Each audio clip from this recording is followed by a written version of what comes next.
बोलो श्री कृष्ण कन्हैया लाल की, सतगुरु महाराज की, श्री प्राणनाथ प्यारे की, महारानी बाईजुराज की, महाराज छत्रसाल की, स्वामी श्री लालदास जी महाराज की, तीनों पुरी धाम की, समस्त सुंदर साथ की।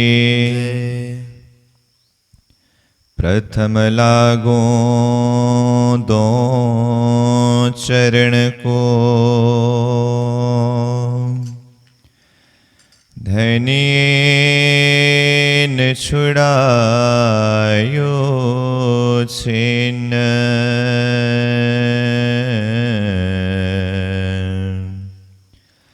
लांक तले लालेड़िया,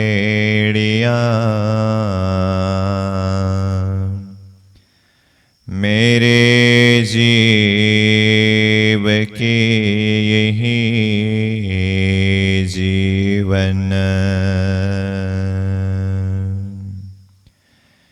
इन पाँव तले पड़ी रहूं, धनी नजर खोलो बातुन,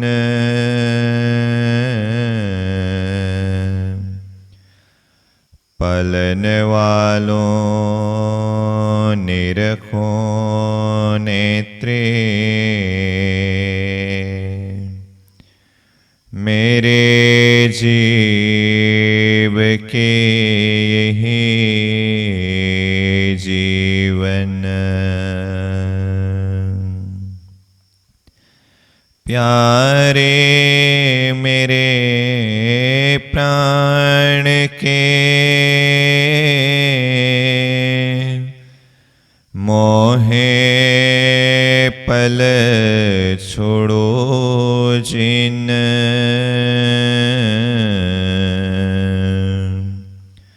मैं पाए मेहर महबूब की,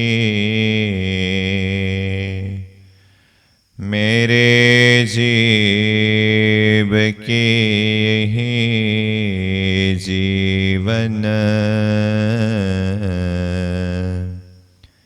मेरे जीव की यही जीवन। बोलो श्री सतगुरु महाराज की, श्री प्राणनाथ प्यारे की। आए मिले मंदसौर में, ले चले श्री जी को, आए पहुँचे औरंगाबाद, भई मुलाकात हवेली मो, भई मुलाकात हवेली मो। भाव सिंह आए के लगा दो कदम, देख दीदार इन समय, कृत कृत जानी आत्म, कृत कृत जानी आत्म। भाव सिंह आए के अक्षरातीत परब्रह्म परमात्मा धाम धनी श्रीराज जी महाराज के असीम अनुकंपा के द्वारा श्री कृष्ण प्रणामी धर्म निजानंद संप्रदाय अंतर्गत यह 1 महीना व्यापी बीतक चर्चा प्रसंग में आज हम 24वां दिवस के इस पावन बैठक में उपस्थित हो चुके हैं। तो उपस्थित सद्धर्म प्राण धर्म शिरोमणि सुंदर साह जी को सप्रेम प्रणाम करते हुए आज के बीतक चर्चा प्रसंग को हम आगे बढ़ाने जा रहे हैं। बीतक चर्चा प्रसंग में हम श्रवण कर रहे थे महामती प्राणीनाथ जी की जागनी यात्रा में भिन्न भिन्न स्थानों में धर्म प्रचार करते हुए प्राणीनाथ जी ने दिल्ली में औरंगजेब बादशाह को धर्म का संदेश दे करके वहां से आगे बढ़ते हुए फिर आमेर, सांगानेर, उदयपुर, वहां पर भी जागनी करते हुए फिर वहां से मंदसौर, और मंदसौर से भी फिर विविध स्थानों से होते हुए औरंगाबाद तक किस तरह से आए और राजा भावसिंहाड़ा के साथ में किस तरह से मिले, ये प्रसंग हम कल श्रवण कर रहे थे। तो आज का हमारा प्रसंग है भावसिंहाड़ा के साथ में मिलने के बाद अब उनके साथ में किस तरह से धर्म चर्चा सत्संग होती है और यहां से जागरणी लीला किस तरह से आगे बढ़ती है, ये प्रसंग आज का हमारा विषय है। तो लालदास जी महाराज कहते हैं, भाव सिंह आए के लगा दो कदम, देख दीदार इन समय कृत कृत जानी आत्म। जब महामती प्राणीनाथ जी औरंगाबाद पहुंचे, औरंगाबाद का राजा भावसिंहाड़ा, उन्होंने प्राणीनाथ जी को स्वागत किया, अपने हवेली में पधरावनी किया और आकर के चरण में प्रणाम करते हैं और वो स्वयं अपने आप को कृत कृत समझते हैं। अब महामती प्राणीनाथ जी वहां पर चर्चा कीर्तन को प्रारंभ करते हैं। तो जैसे प्राणीनाथ जी वहां चर्चा कीर्तन करने लगे, तो जब नरसिंह की कीर्तन होने लगी तो राजा भावसिंहाड़ा तो ऐसे मगन होकर के नाचने लगे मानो कि ब्रह्म सृष्टि नाच रहा हो। सोना नरसिंह के शब्द कीर्तन, तेता हुआ ये मगन, आप लगा नाचने ज्यों करे मोमिन।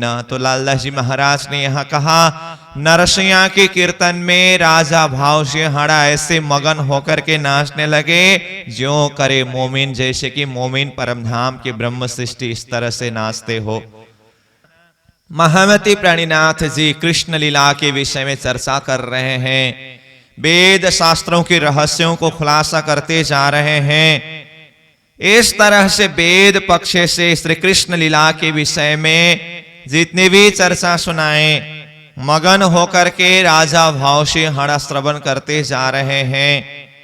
तो जब राजा के ये भाव को देखा, भक्ति को देखा, महामती प्राणीनाथ जी ने विचार किया, ये राजा वेद पक्ष के चर्चा में, कृष्ण लीला के प्रसंग में तो ऐसे मगन होकर के कीर्तन में नाचना, कथा प्रवचन श्रवण करना, ऐसे भाव को दिखा रहे हैं। अब कतेव के विषय में भी चर्चा करनी है, क्योंकि एक आत्मा को पूरी तरह से जागृत कराने के लिए वेद, कतेव, हर धर्म ग्रंथों के रहस्यों को खुलासा करके समझाना होगा। और राजा भावसिंहाड़ा ही धर्म रक्षा के लिए अगर आगे आ जाए तो उनको फिर वेद, कतेव, हर प्रकार के ज्ञान से पहले मजबूत बनाना होगा। ऐसा विचार करके प्राणीनाथ जी फिर राजा के साथ में कतेव के विषय में भी चर्चा करने लगे। तो जब कतेव के विषय में चर्चा होने लगी तो अब राजा क्या कहने लगे, ये तो मेरे समझ की बस की बात नहीं है। जब बात कही कुरान की तब इन किया विचारा, ये साहिदी क्यों पावही इनका करो करार। तो अब कुरान के विषय में चर्चा होने लगी तो ये विषय तो मेरे हृदय कबूल करेगा नहीं, क्योंकि ये मेरा विषय नहीं है। तो राजा ने विचार किया, अगर प्राणीनाथ जी कुरान के विषय में भी बात कर रहे हैं तो एक काम करता हूं, तो मेरे ये मुसलमान सेवक लोग हैं, इन लोगों के साथ में प्राणीनाथ जी कुरान के विषय में चर्चा करें। ये लोग अगर विश्वास लाए तो फिर मैं भी प्राणीनाथ जी के इस बात के ऊपर विश्वास लाऊंगा करके सोच करके प्राणीनाथ जी को कहा, हे प्राणीनाथ जी, आप ये जो कुरान के विषय में बात कर रहे हैं ना, ये मेरे समझ की बात नहीं है। इसीलिए मेरे पास में ये मुसलमान सेवक लोग भी हैं, 4 जने सेवक मैं आपके साथ में भेज देता हूं चर्चा सुनने के लिए। आप इन लोगों को कतेव के विषय में चर्चा सुनाइए। हाँ, अगर ये लोग आपकी बात में विश्वास लाए तो मैं आपकी बात को फिर विश्वास करूंगा। ये मुसलमान 4 है, मेरे चाकर इतना तिनको तुम समझाओ मुकदमा जो क्यामत, ये क्यामत की मुकदमा की बात है, क्यामत की दावा की बात है। मेरे 4 जने ये मुसलमान सेवकों को सुनाइए। इस तरह से राजा भाव से हड़ा ने प्राणीनाथ जी को कहा। तो प्राणीनाथ जी ने विचार किया, चलो कोई भी मिल जाए, मुझे तो वेद कतेबों की हकीकत को खोलना है, समझाना है। फिर राजा ने 4 जने मुसलमान भाई को प्राणीनाथ जी के समक्ष में उपस्थित कराए। अब प्राणीनाथ जी उन लोगों को सामने में रख करके कतेब के गूढ़ रहस्य के ऊपर भी चर्चा करने लगे, खुलासा करने लगे। तो इस तरह से प्राणीनाथ जी अब कतेब के विषय में भी चर्चा कर रहे हैं। तो अब इधर नया नया आत्मा प्राणीनाथ जी के दर्शन करना, उनकी चर्चा श्रवण करना और अंकुरी आत्माओं की आत्मा जागृति होना, ये भी होती जा रही है। तो उसी बीच में फिर उदयपुर से भवानी भट्ट आकर के प्राणीनाथ जी से मिलते हैं। इन समय भट्ट भवानी था उदयपुर का मिलाप, सो इत आए मिला थी भवानी प्रसन्न आप। तो ये भवानी भट्ट जो है ये देवी की उपासना करते थे। तो आकर के प्राणीनाथ जी से मिलते हैं और भी लोग वहां उपस्थित होते हैं। तो प्राणीनाथ जी जब कतेब के विषय में भी वहां चर्चा कर रहे हैं तो बहुत सारे मुसलमान भाई वहां प्राणीनाथ जी के दर्शन के लिए और चर्चा श्रवण करने के लिए आए। तो उसी बीच में इन समय अब्बल खान करने आया दीदार, था उदयपुर का मिलाप इन पहचाने परवरदिगार। ये अब्बल खान जो है ये भी प्राणीनाथ जी के दर्शन करने के लिए आते हैं, चर्चा श्रवण करते हैं। तो इन्होंने प्राणीनाथ जी को परवरदिगार यानी कि परमात्मा स्वरूप आखिरी मेहंदी इमाम के रूप में पहचान किया। फिर जहान मोहम्मद मिहिन खां ये तिनको सुनाई कान, तिनको बुलाए ल्याया और करने लगे पहचान। जान मोहम्मद मिहिन खान ये लोग भी प्राणीनाथ जी के दर्शन करने के लिए आए और चर्चा श्रवण कर रहे हैं। और उनमें से ये जान मोहम्मद जो है ना, ये तो कुरान के प्रकांड विद्वान थे, जिन्होंने बहुत सारे काजी मुल्लाओं को कुरान का तालीम भी दिया। तो जान मोहम्मद के लिए यहाँ कहा, देता तालीम सबन को जेते रहे पठान, किन किन सुनी हकीकत कहे बुरा भला अनुमान। तो ऐसे सब पठानों को, मुल्लाओं को तालीम देने वाले जान मोहम्मद भी प्राणीनाथ जी के दर्शन करने के लिए आए और प्राणीनाथ जी के द्वारा ये कुरान की रहस्यमय चर्चा श्रवण कर रहे हैं। चर्चा होए अति बड़ी हुआ श्रृंगार का बखत, संध्या को आरती होए सब साथ खड़ा देखत। जब चर्चा होती है, संध्या का समय होता है, प्राणीनाथ जी का सुंदर श्रृंगार से सुंदर साथ सजाते हैं और फिर संध्या कालीन समय में प्राणीनाथ जी को आरती करते हैं सुंदर साथ जी। जैसे परम धाम में चौथी प्रहर के अंतिम घड़ी में झिलना और श्रृंगार की लीला होती है ना, तो ऐसे ही यहाँ पर भी प्राणीनाथ जी को संध्या के समय में सुंदर साथ जी श्रृंगार से सजाते हैं और फिर संध्या के समय में आरती करते हैं। सारे सुंदर साथ खड़े होकर के आरती करते हैं। एक तरफ लाल दास, दूजी भवानी भट्ट, चर्चा कुरान भागवत के होता है लटपट। फिर जैसे चर्चा के बैठक शुरू होती है, एक तरफ लालदास जी महाराज कुरान ग्रंथ को लेकर के बैठे हुए हैं, दूसरी तरफ भवानी भट्ट भागवत को लेकर के बैठे हुए हैं। अब महमती प्राणीनाथ जी चर्चा करते हैं तो कुरान और भागवत दोनों ग्रंथों के साक्षी प्रमाण के साथ में खुलासा करते जा रहे हैं, अर्थ करते जा रहे हैं। इस तरह से दिन प्रतिदिन चर्चा निरंतर होती जा रही है। तो इस तरह से जान मोहम्मद ने चर्चा सुनते सुनते 2 महीने का समय व्यतीत हुआ। 2 महीने तक चर्चा सुनने पर भी जान मोहम्मद पूरी तरह से जागृत हो नहीं पा रहे हैं, तो अर्ध पक्के हैं वो। तो एक दिन उनके मन में क्या विचार आया, 2 महीने से मैं चर्चा श्रवण कर रहा हूं, परंतु मेरे हृदय क्यों निर्मल नहीं हो रहा है अभी तक।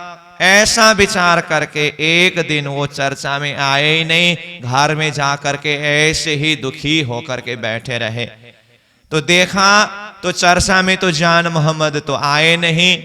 फिर इस समय में उत्तम दास नाम के सुंदर सास जो प्राणीनाथ जी के साथ में है, ये प्राणीनाथ जी के चरण में आकर के अर्जी करने लगे, हे प्राणीनाथ जी, आज चर्चा में जान मोहम्मद आए नहीं, जो 2 महीने से निरंतर चर्चा श्रवण कर रहे थे तो क्यों नहीं आए? मैं उनको घर में जाकर के बुला करके लेके आता हूं, आप हुक्म करिए करके कहा। तो प्राणीनाथ जी कहते हैं नहीं, उनको घर में बुलाने के लिए जाने की कोई जरूरत नहीं है, क्योंकि उन्होंने अपने कान से चर्चा को श्रवण किया है, वो स्वयं चल करके आएंगे। इस तरह से प्राणीनाथ जी ने कहा। तो उत्तम दास जान मोहम्मद को बुलाने के लिए जाऊंगा करके बोल रहे थे, तो प्राणीनाथ जी ने उनको मना किया।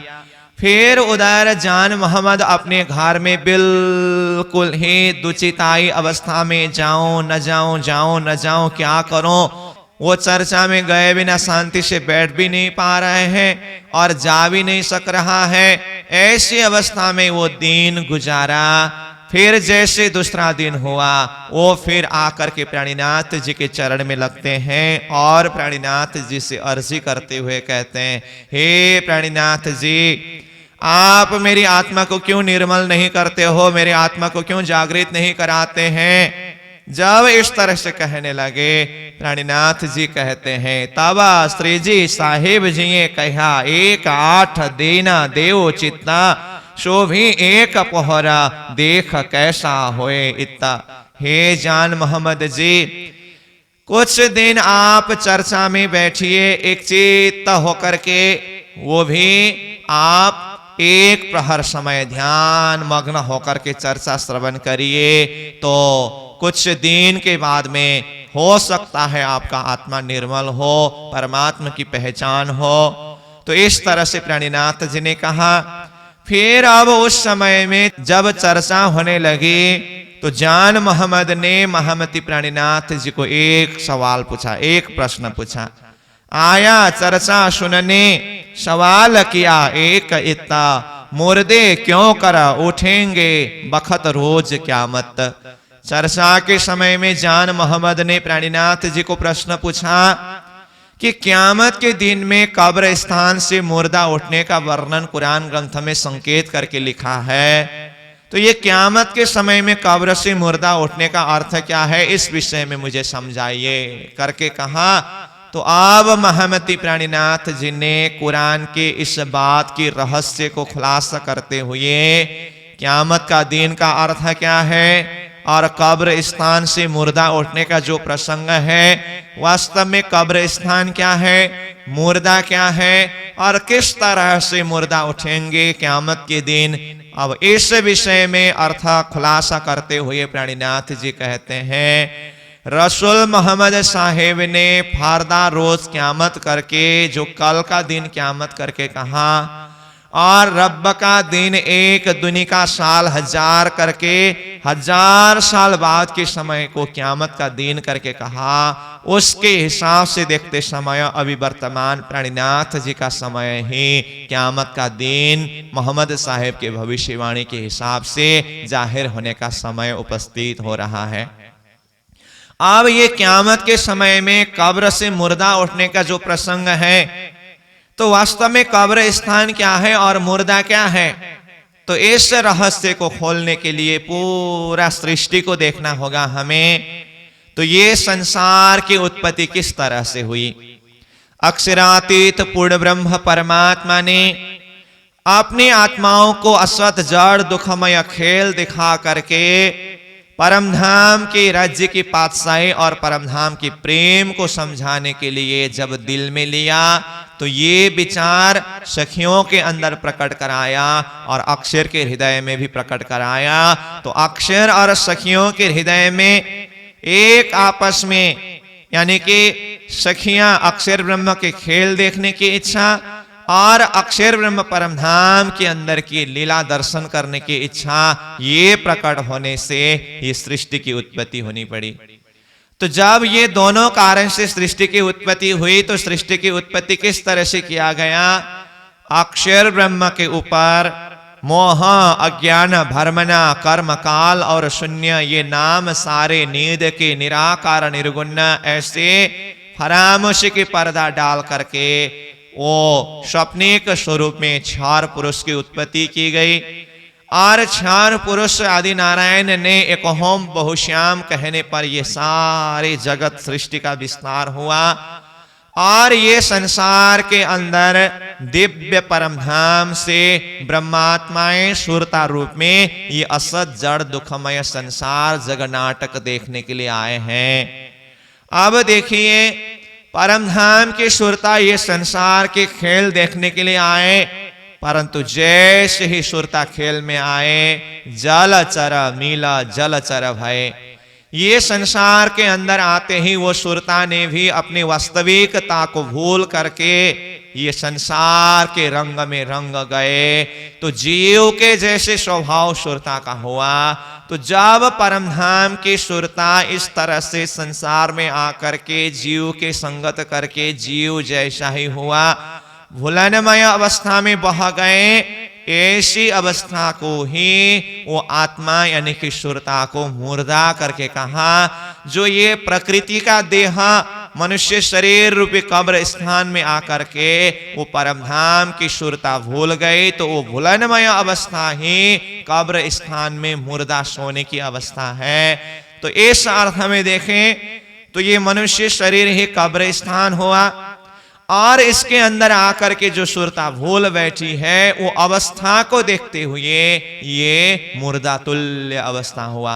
तो मुर्दा जो अपने आप को न जान पाना, धनी को न जानना, धाम को न जानना, ये अवस्था है तो मुर्दा तुल्य अवस्था हुआ ना।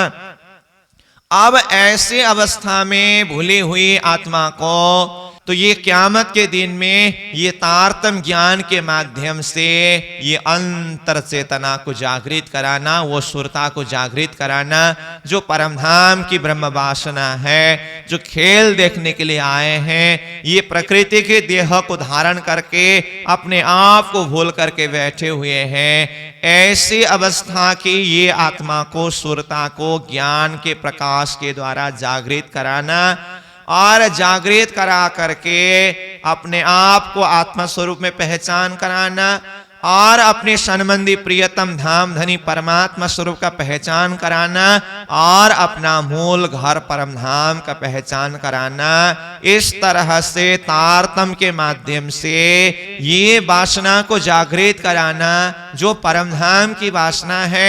ये शरीर के अंदर आकर के भूल बैठे हैं, जीव का संगत करते करते जीव रूप धारण करके बैठे हुए हैं। ऐसे भुलनमय अवस्था से आत्मा को पुनः अपने आप को, धनी को, धाम को पहचान कराने की ये तारतम के प्रकाश के द्वारा आत्मा को जागृत कराना, ये वास्तव में कब्र स्थान से मुर्दा उठना है।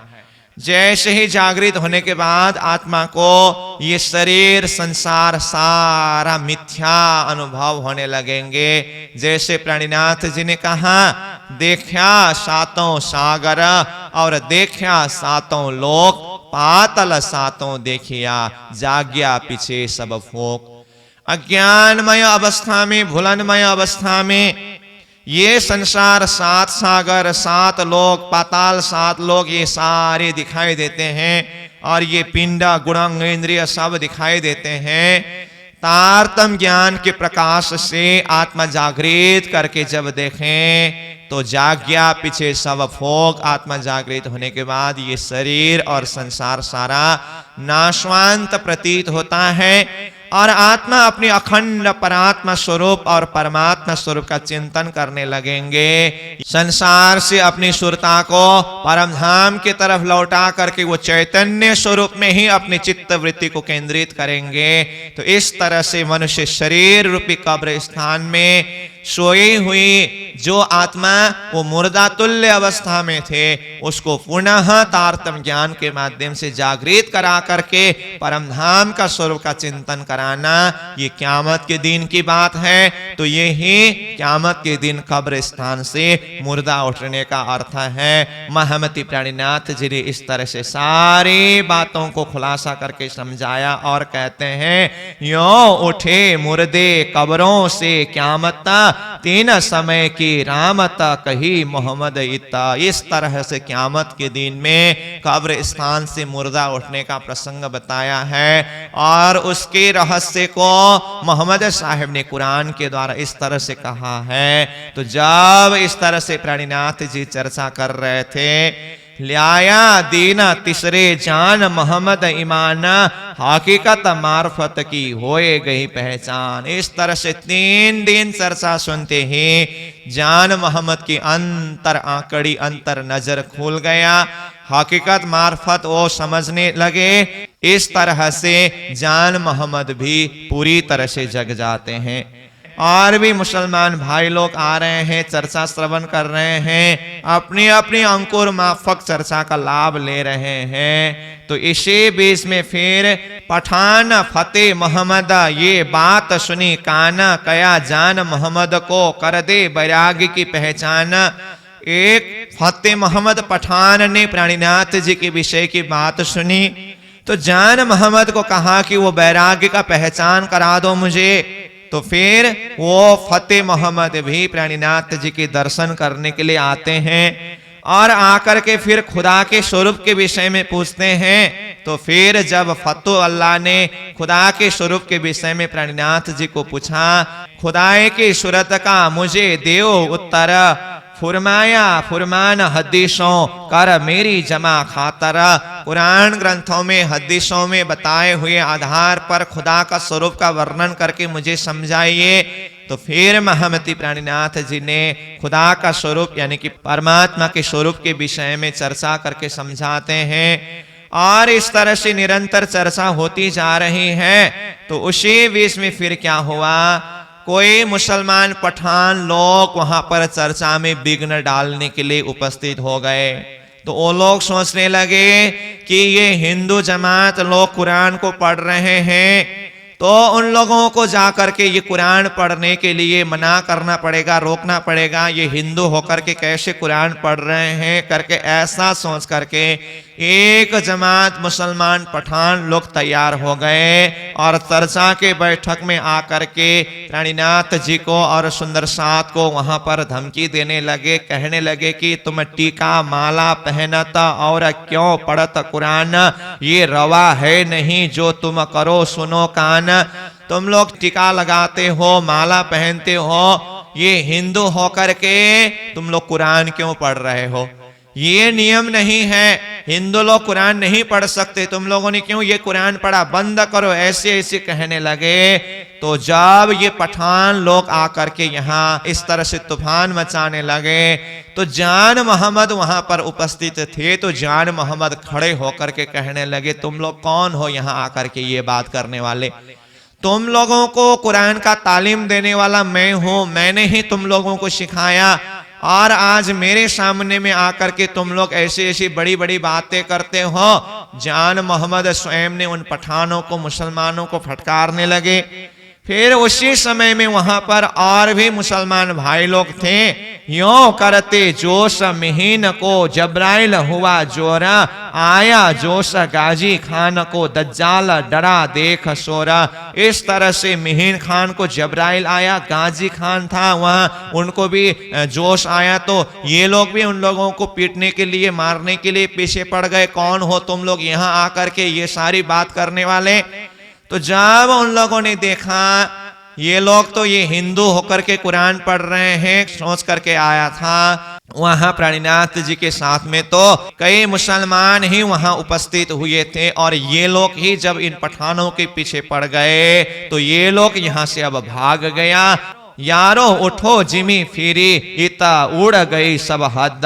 तो जब जान मोहम्मद, अव्वल खान, मिहिन खान ये सब को वहां पर जोश आया और इन लोगों के पीछे पड़ गए, तो वहां जो तूफान मचाने के लिए आए हुए मुसलमान पठान लोग थे ना, यारो उठो जिमी फिरी, हे यारो चलो धरती उलट गया, ये लोग तो हिंदू का संगत करते करते हम लोगों के पीछे पड़ गए, अब यहाँ रहने की स्थिति नहीं है करके वो लोग वहां से भाग करके जाते हैं। इस तरह से चर्चा होती जा रही है, आत्माओं के अंदर दृढ़ विश्वास होता जा रहा है। लगभग 4 महीने का समय व्यतीत हुआ। प्राणीनाथ जी उधर वेद कतेवों के द्वारा चर्चा करना, आत्माओं के अंदर एक परमात्मा के प्रति दृढ़ विश्वास को प्रकट कराना, इसी में लगे रहे। उसी समय में बीच में इधर क्या हुआ, इन समय भाव सिंह को वाका हुआ जब, तब जोर किया दज्जाल ने, शोर बड़ा हुआ तब। उसी बीच में इधर राजा भाव सिंह का मृत्यु हो गया। देखिए, राजा को जब कुरान के विषय में बात किया तो उन्होंने कहा था, ये 4 जने मेरे मुसलमान सेवकों को कुरान के विषय की बात आप समझाइए, ये लोग विश्वास करेंगे तो आपकी बात में मैं विश्वास करूंगा करके कहा। प्राणीनाथ जी तो इधर 4 महीने से इन मुसलमान भाइयों को समझाने लगे और भी बहुत सारे लोग जुड़ गए। इधर चर्चा चलते चलते भाव सिंह हड़ा का इधर मृत्यु हो गया। तो जिनका जितना अंकुर था उतना ही लाभ लिया।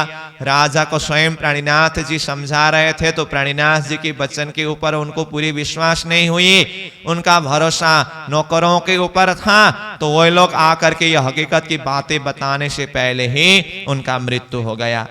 अब इधर राजा भाव सिंह हड़ा का मृत्यु हुआ। उसके बाद उस स्थान पर फतेह मोहम्मद आ गए। अब राजा भाव सिंह हड़ा तो हिंदू राजा थे। अब राजा का मृत्यु होने के बाद फतेह मोहम्मद मुसलमान पठान अब राजा के स्थान पर आए। अब फतेह मोहम्मद ने क्या किया, ये बैरागी को पकड़ करके बंदी करना होगा करके अपने सेवकों को कहा कि वो बैरागी कहाँ है, उसको पकड़ करके बंदी कराना होगा करके अब वो बैरागी यानी कि प्राणीनाथ जी को ढूंढने लगे। तो चारों तरफ इधर उधर ढूंढ रहे हैं, वो बैरागी कहाँ है करके कहीं पर भी नहीं मिल रहे हैं। इस तरह से समय बीतता गया। 3 दिन वहां पर चला गया, वे ढूंढते रह गए।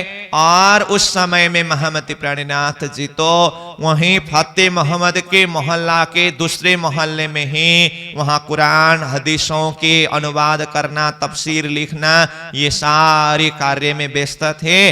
और वे लोग बाहर बाहर दूर दूर ढूंढते रह गए। और ढूंढने वाले लोगों ने जिस किसी से भी मिला वो बैरागी कहाँ है, बैरागी के विषय में खबर करो करके कहा। तो उसी बीच में फिर ये भवानी भट्ट से भी वो ढूंढने वाले लोग मिले तो उनको भी पूछा वो बैरागी कहाँ है। भवानी भट्ट जैसे तैसे कुछ बहाने बना करके वहां से निकल गए। फिर वो ढूंढने वाले लोग इधर उधर ढूंढ रहे हैं तो किसी को पूछा कि वो फकीर बैरागी कहाँ है, तो किसी ने बता दिया। ताबा भटकल दरवाजे लोगों दिया जवाब, बैरागी तो जात रहे तुम जीना भटको इन बाबा। वो बैरागी तो भटकल दरवाजा की तरफ जाते हुए दिखाई दिया था, तुम लोग यहाँ क्यों भटक रहे हो, इस तरह से कह दिया। तो ये भटकल दरवाजा करके कहना ये तो ऐसे एक काल्पनिक नाम उच्चारण कर दिए थे। तो इस तरह से बाहर चारों तरफ प्राणीनाथ जी को ढूंढ रहे हैं। तो उसी बीच में जान मोहम्मद आ गए। तो एक सुंदर साथ से जान मोहम्मद मिले और जान मोहम्मद को पता था प्राणीनाथ जी को ढूंढ रहे हैं फतेह मोहम्मद बंदी बनाने के लिए। तो जान मोहम्मद ने उस सुंदर साथ को पूछा कि प्राणीनाथ जी कहाँ पर है। तो यहाँ कहते हैं सिताब निकालो यहाँ से, प्राणीनाथ जी को जल्दी यहाँ से बाहर जाने के लिए कहना। मोहे दिखाओ श्री जी साहेब प्राणीनाथ जी कहाँ पर विराजमान है, मुझे बताओ करके कहा। साथ ले आए कदम, वो जो साथ थे उन्होंने जान मोहम्मद को प्राणीनाथ जी के समक्ष में लाए। हकीकत कही तब जो कुछ भी स्थिति हुई थी सारी हकीकत जान मोहम्मद ने प्राणीनाथ जी को कहा। तब प्राणीनाथ जी ने विचार किया, अब इस समय में यहाँ रहना अच्छी बात नहीं है। संध्या का समय हो चुका था, सूर्यास्त का समय हो चुका था। लालदास जी महाराज, चरणदास जी वहां पर तफसीर को लिखने के कार्य में व्यस्त थे।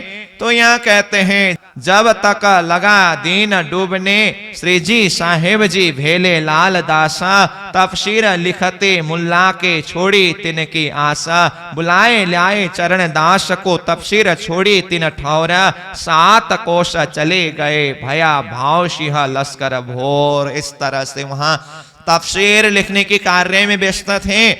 जैसे ही जान मोहम्मद ने ये सारी खबर दी तो लालदास जी महाराज को भी कहा, जल्दी से निकलने की तैयारी करो। चरणदास को बुला करके कहा, तफसीर छोड़ो, अब जितना जितना अपने पास में उठा करके ले चलो, अब यहाँ बैठने की स्थिति नहीं है। रातों रात वहां से निकल करके 7 कोस का मार्ग पार करके भोर यानी कि उजाला होते समय, प्रातःकालीन समय में वो भावसिंहहाड़ा के एरिया यानी कि वो औरंगाबाद के एरिया को पार करके वो बाहर निकल गए और यहाँ से प्राणीनाथ जी पहुंचते हैं बुढ़ानपुर में।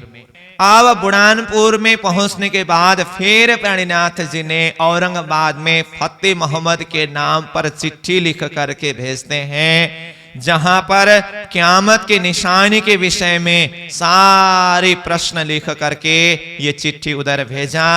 अब यहाँ लालदास जी महाराज बुढ़ानपुर के बित्ता के प्रसंग में पहले ही शुक्राना करके परमात्मा की कृपा के प्रति आभार व्यक्त करने के भाव को यहाँ पर प्रस्तुत करते हैं।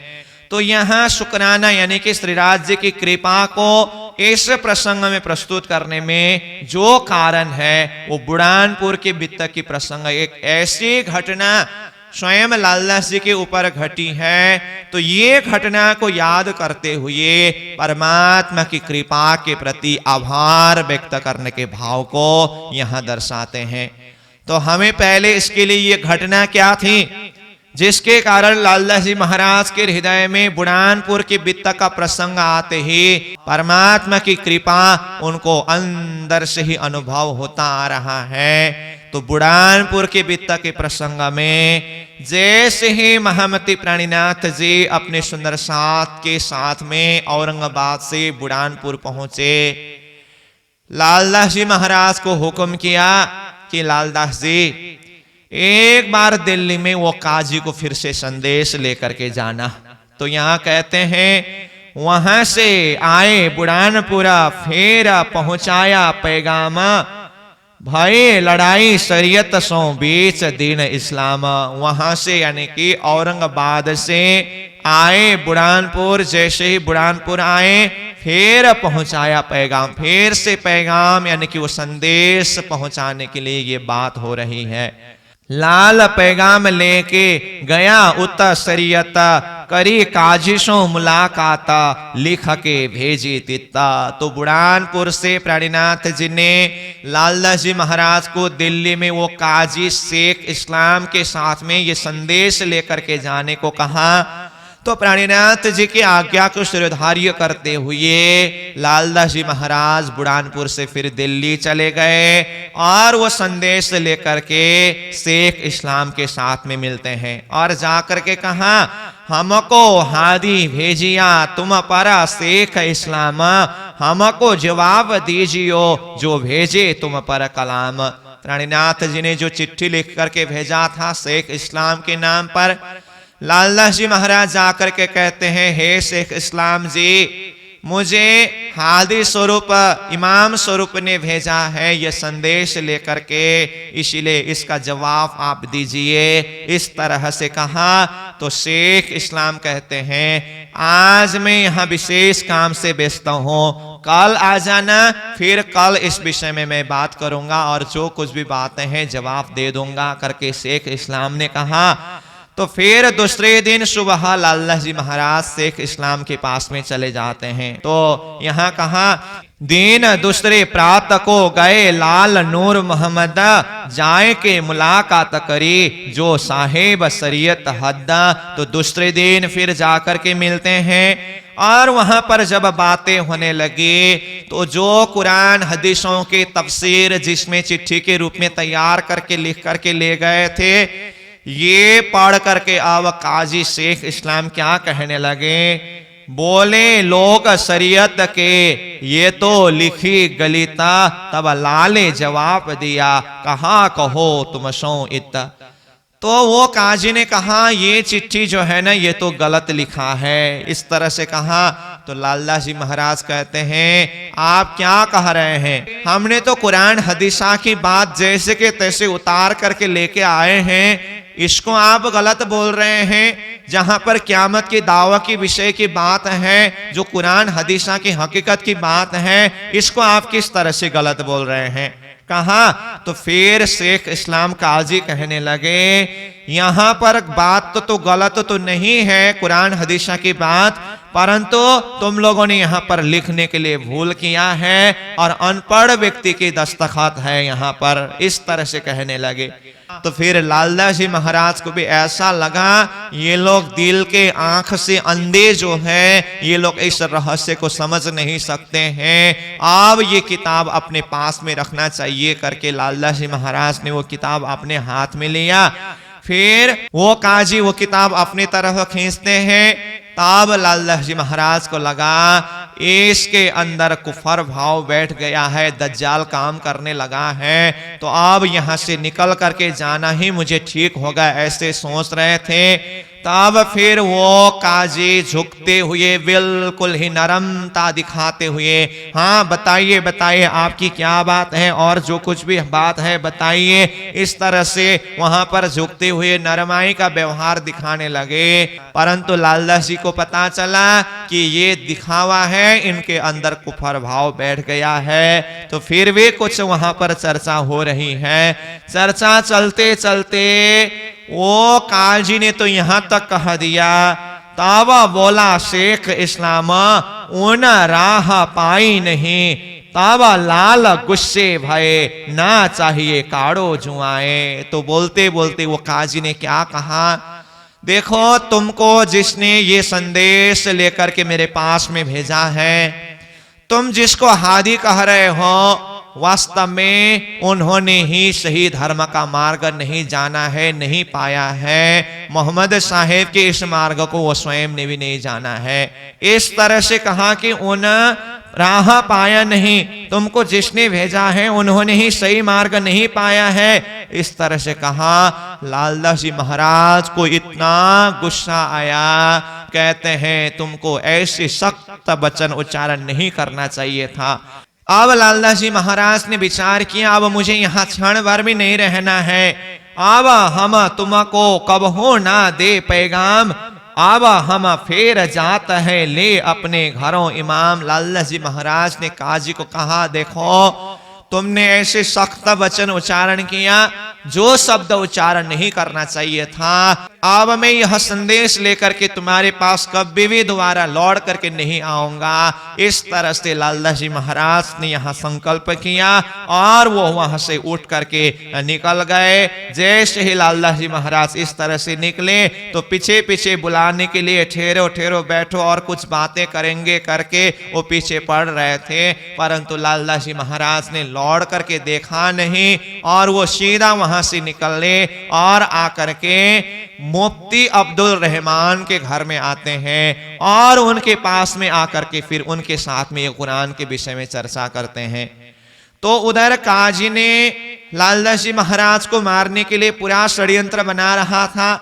ऐसे में लाला जी महाराज निकल पड़े। ये सारी बात तो लाला जी महाराज को तो पता नहीं है, वो तो जब तुमको जिसने भेजा उन्होंने ही सही मार्ग नहीं पाया है करके कहा, तो अब लाला जी महाराज से ये सहन नहीं हुआ, वो ऐसे ही निकल गए और आकर के ये मुफ्ती अब्दुल रहमान के पास में आकर के अब ये कुरान के विषय की बातें करने लगे। तो जब उनके साथ में बातें होते समय जितने भी कुरान के रहस्य की बातें समझाने लगे, क़यामत के दिन की बातें समझाते हैं, तो वो अब्दुल मुफ्ती रहमान क्या कहते हैं, वो क़यामत तो बहुत दूर की बात है, और पहले मोहम्मद साहेब के समय में जो कुछ हुआ उस विषय में जो बातें करते हैं वो कहते हैं ये तो कुरान की किस्सा है, ये तो पहले की कहानी है। तो जो हुआ उसको पुरानी कहानी कहते हैं, जो क़यामत के दिन की बात है वो तो और दूर है, ऐसा कहते हैं। फिर भी लालदास जी महाराज ने अपनी तरफ से अपने फर्ज को उतारने के लिए ये सारी बातें उनको भी कहा और कहते हैं मैं ये बात आपको इसीलिए कह रहा हूं कि बाद में जा करके मुझे मालूम नहीं पड़ा, किसी ने शुद्धि नहीं दी करके आपको ऐसा कहने का जगह न हो। मैं अपनी तरफ से अपने फर्ज को उतार रहा हूं, इस विषय में आप विचार कर लेना, इस तरह से कह रहे हैं। तो उसी बीच में अब महमती प्राणीनाथ जी को संकेत मिले लालदास जी के ऊपर कुछ आपत्ति आने वाले हैं। ऐसे संकेत मिलते ही फिर प्राणीनाथ जी ने लालदास जी के नाम पर एक चिट्ठी लिख करके तैयार किया और वो चिट्ठी नारायण दास नाम के सुंदर साथ को दे करके भेजा। ये चिट्ठी लालदास जी को देना करके जैसे ही नारायण दास जी चिट्ठी लेकर के पहुंचे, लालदास जी ने चिट्ठी खोल करके देखा तो चिट्ठी में लिखा था ये चिट्ठी पाने के बाद पानी पीने के भर समय भी वहां पर मत रुकना, जैसे ही मेरा संदेश मिलेगा तुरंत वहां से निकल करके आना। तो यहाँ कहा नारायण दास ले आया सुना हक हुकुम, उते पानी ना पीजियो सिताब बुलाए तुम। पानी पीने भर का समय भी वहां पर मत रुकना, मैं जल्दी से बुला रहा हूं। जैसे ही चिट्ठी मिली लालदास जी महाराज तुरंत वहां से निकल करके आते हैं। जैसे आकर के पहुंचे और सारी बातें पता करके देखा, तब लालदास जी महाराज को पता चला प्राणीनाथ जी के हुक्म ठीक समय में नहीं हुआ होता और जरा सा समय भी लालदास जी वहां से निकलने में विलंब किए होते तो वो काजी ने लालदास जी को मारने के लिए पूरी तरह से षड्यंत्र बना चुका था। ऐसे संकेत प्राणीनाथ जी को मिलते ही तुरंत लालदास जी को वहां से बुलाए और काल के मुख से निकाल करके सुरक्षित रखा। तो ये बुरहानपुर से जब दिल्ली में काजी को संदेश लेकर के जाते समय ऐसी स्थिति हुई थी, तो ऐसी परिस्थिति में काल के मुख से भी निकाल करके अपनी कृपा के छांव में धनी ने बचाया। जब ये बात उनको याद आने लगी तो ये बुरहानपुर के बीता के प्रसंग में लालदास जी महाराज ने परमात्मा की कृपा को याद करते हुए उस कृपा के प्रति अपनी तरफ से आभार व्यक्त करने के भाव को यहाँ पर प्रस्तुत किया है। तब शुक्राना राज का बड़ा जो देखा इतना, काल के मुख थे काड़ के राखे पनाह में साबित। देखिए लालदास जी महाराज को अंदर से धन की कृपा का ऐसा एहसास हुआ, महसूस हुआ। काल के मुख से काड़ के, मैं काल के मुख के अंदर पहुंच चुका था। ऐसे परिस्थिति में भी काल के मुख से काढ़ करके निकाल करके राखे पनाह में साबित, अपनी कृपा तले सुरक्षित रखा। ऐसी परमात्मा की कृपा जिसके विषय में यहाँ पर लालदास जी महाराज पूरा अब धनी ने कहां कहां किस तरह से आत्माओं के ऊपर कृपा किया है, ब्रजमंडल में किस तरह से कृपा की, रास मंडल में किस तरह से कृपा की, जागरण के ब्रह्मांड में हर अवस्था में परमात्मा ने किस तरह से कृपा किया है, वो सारे कृपा को याद करते हुए अपनी तरफ से आत्मा भाव से परमात्मा के प्रति आभार को व्यक्त करते हैं। तो यहाँ लालदास जी महाराज ने जो कृपा के विषय में कहा है, महमती प्राणीनाथ जी ने वाणी के अंदर हर जगह में परमात्मा की कृपा की महिमा गाया है। रास ग्रंथ में देखिए, कृपा करचो अमज तनी शिखा मन देवचो अति घनी अहे निस लेवचो अमारी सार तो मोहजल उतरसो पार। ये संसार मोहसागर से पार उतरने के लिए परमात्मा की कृपा ही एकमात्र सहारा है। इसलिए कहा हे प्रियतम धनी कृपा करछो अमजतनी, आप हम आत्माओं के ऊपर कृपा करेंगे, आप हमें शिखावन यानी कि ज्ञान का उपदेश देंगे और अहनिश हमारा सार खबर लेंगे तो हम ये संसार मोहसागर से पार उतर पाएंगे। जारे धनी धनवट करे त्यारे बल बैरी ना हरे, जब परमात्मा की कृपा हो तब ये बैरी रूप माया का बल हरण हो जाता है, कुछ नहीं लगता है। यहां पर भी धनी की कृपा के विषय में ही कहा है। प्रकाश ग्रंथ में देखिए एक प्रकरण ही गुण गिनने का प्रकरण करके कहा। तो धाम धनी ने सदगुरु स्वरूप में आकर के हम आत्माओं के ऊपर कितने गुण किया है, और आगे जाकर के कहते हैं गुण कहते कहो मेरे पियो के जो हमसों किए अलेख जी। प्रियतम धाम धनी ने हमारे ऊपर कितना गुण किया है, कृपा किया है, उसको कहां तक वर्णन करो। तो प्रकाश ग्रंथ में भी पूरा धनी के गुण की महिमा को गाया है।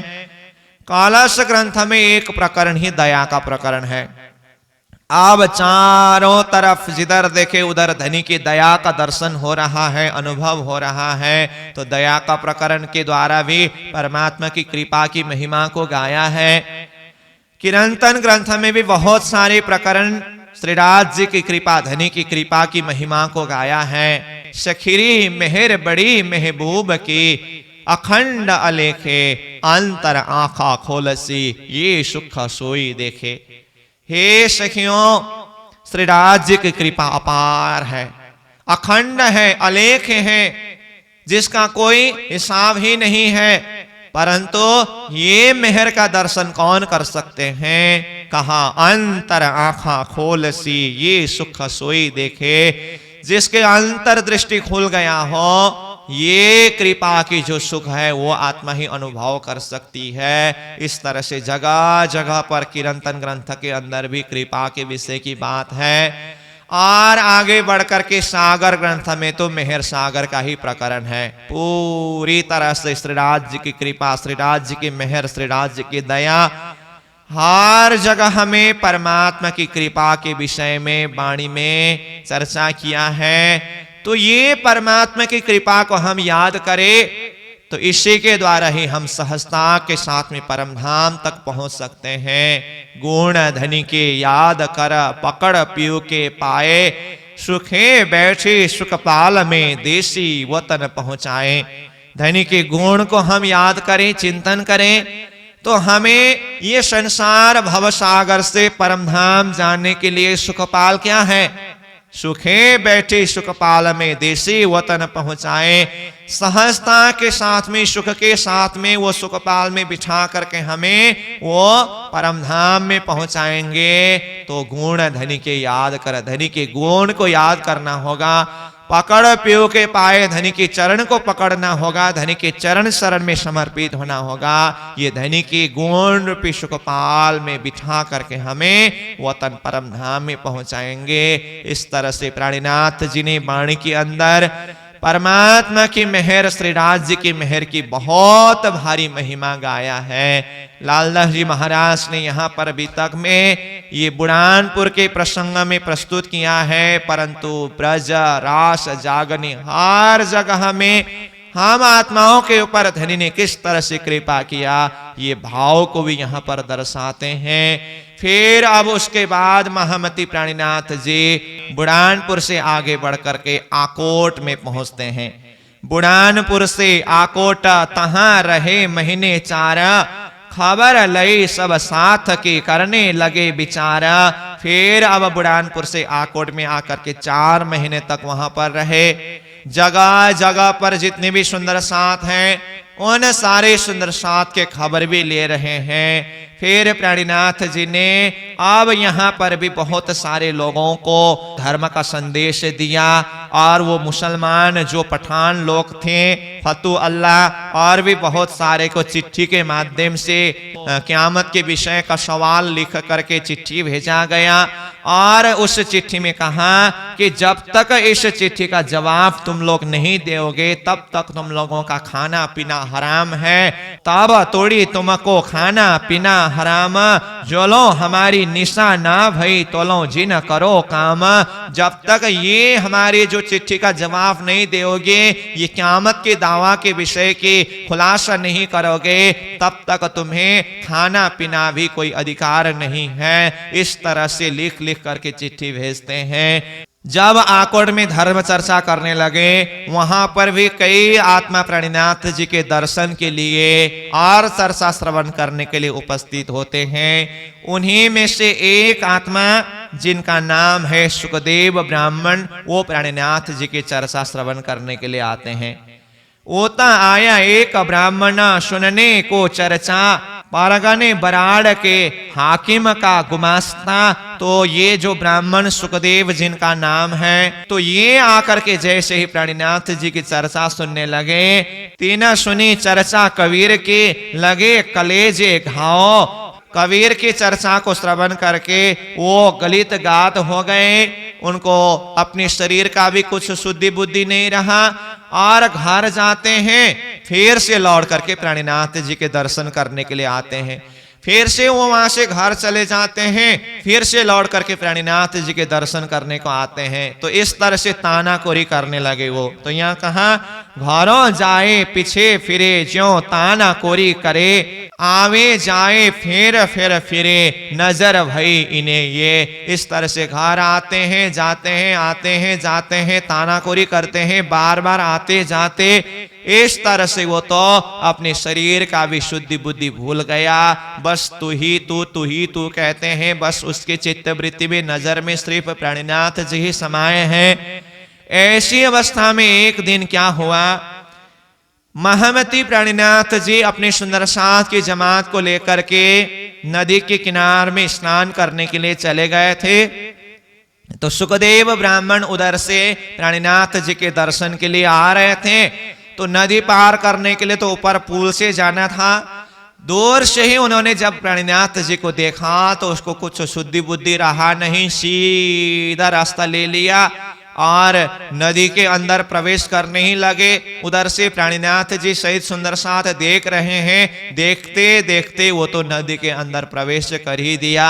नदी का जो बहाव प्रवाह के कारण वो सुखदेव ब्राह्मण को बहा करके ले गया, क्योंकि उसको तो शरीर का कुछ शुद्धि बुद्धि नहीं है।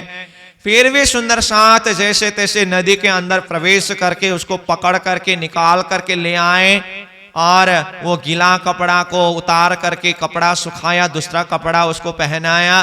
कुछ समय व्यतीत हुआ तो उनको तो कुछ शुद्धि बुद्धि ही नहीं है, कुछ ख्याल ही नहीं है। किसी ने अगर उसको भोजन प्रसाद लिया है करके पूछे तो पता नहीं, मुझे तो 3-4 दिन हुआ भोजन नहीं किया है करके लोग बात करते हुए सुना था।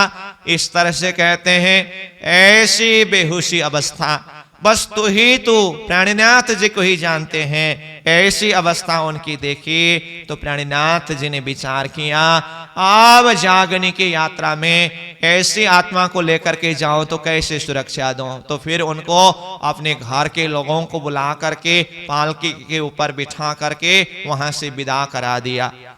तो अब यहाँ देखिए, देखते समय इनके समर्पण प्राणीनाथ जी के प्रति पूरी तरह से दिखाई देते हैं।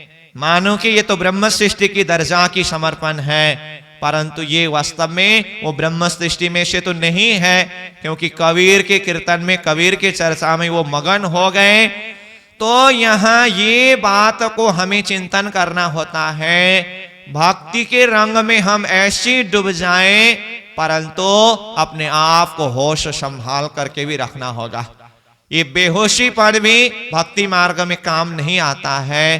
प्राणीनाथ जी ने इसीलिए क्या कहा, जो कोई ऐसी मगन होए खेले प्रेम में, तो या विद हमको हैरी सहल, पर पियो ना प्रेम और मगन न होना, ये सुख औरों है मुश्किल।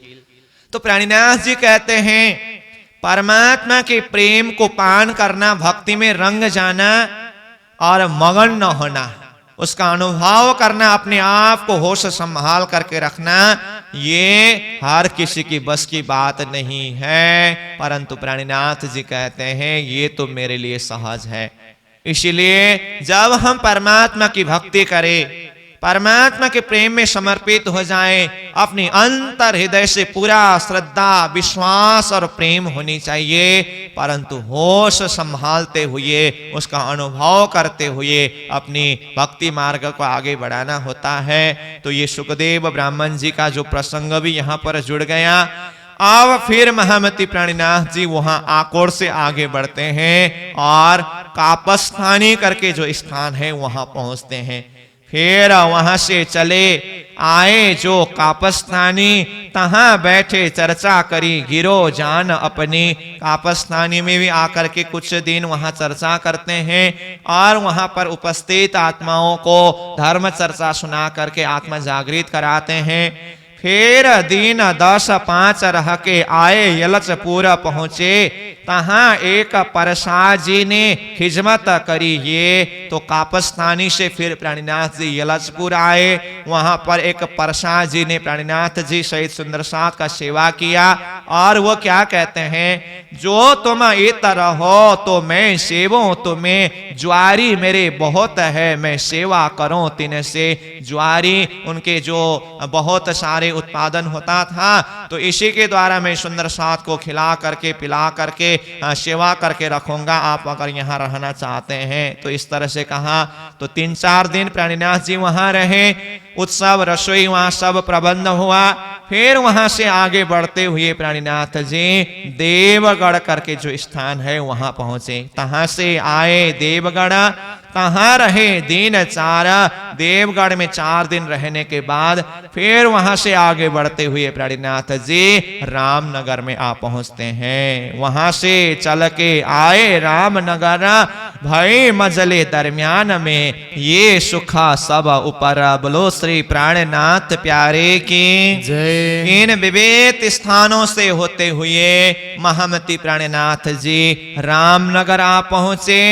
जैसे ही प्राणीनाथ जी रामनगर आ पहुंचे, तो अभी समय के हिसाब से देखें तो विक्रम संवत 1738 का समय चल रहा है। अब ये रामनगर में 2 साल तक प्राणीनाथ जी रहते हैं। तो अब ये 2 साल के बीच के बीतक के मुख्य प्रसंग अब यहाँ लालदास जी महाराज प्रस्तुत करते हैं।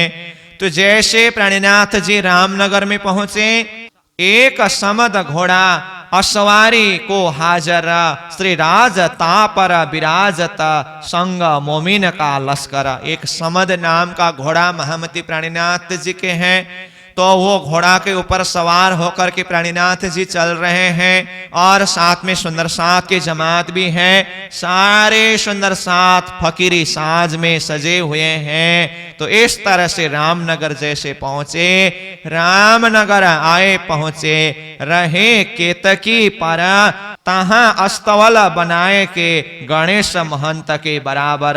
रामनगर में आने के बाद केतकी नदी के स्थान में वहां पर एक स्थान बना करके रहने लगे।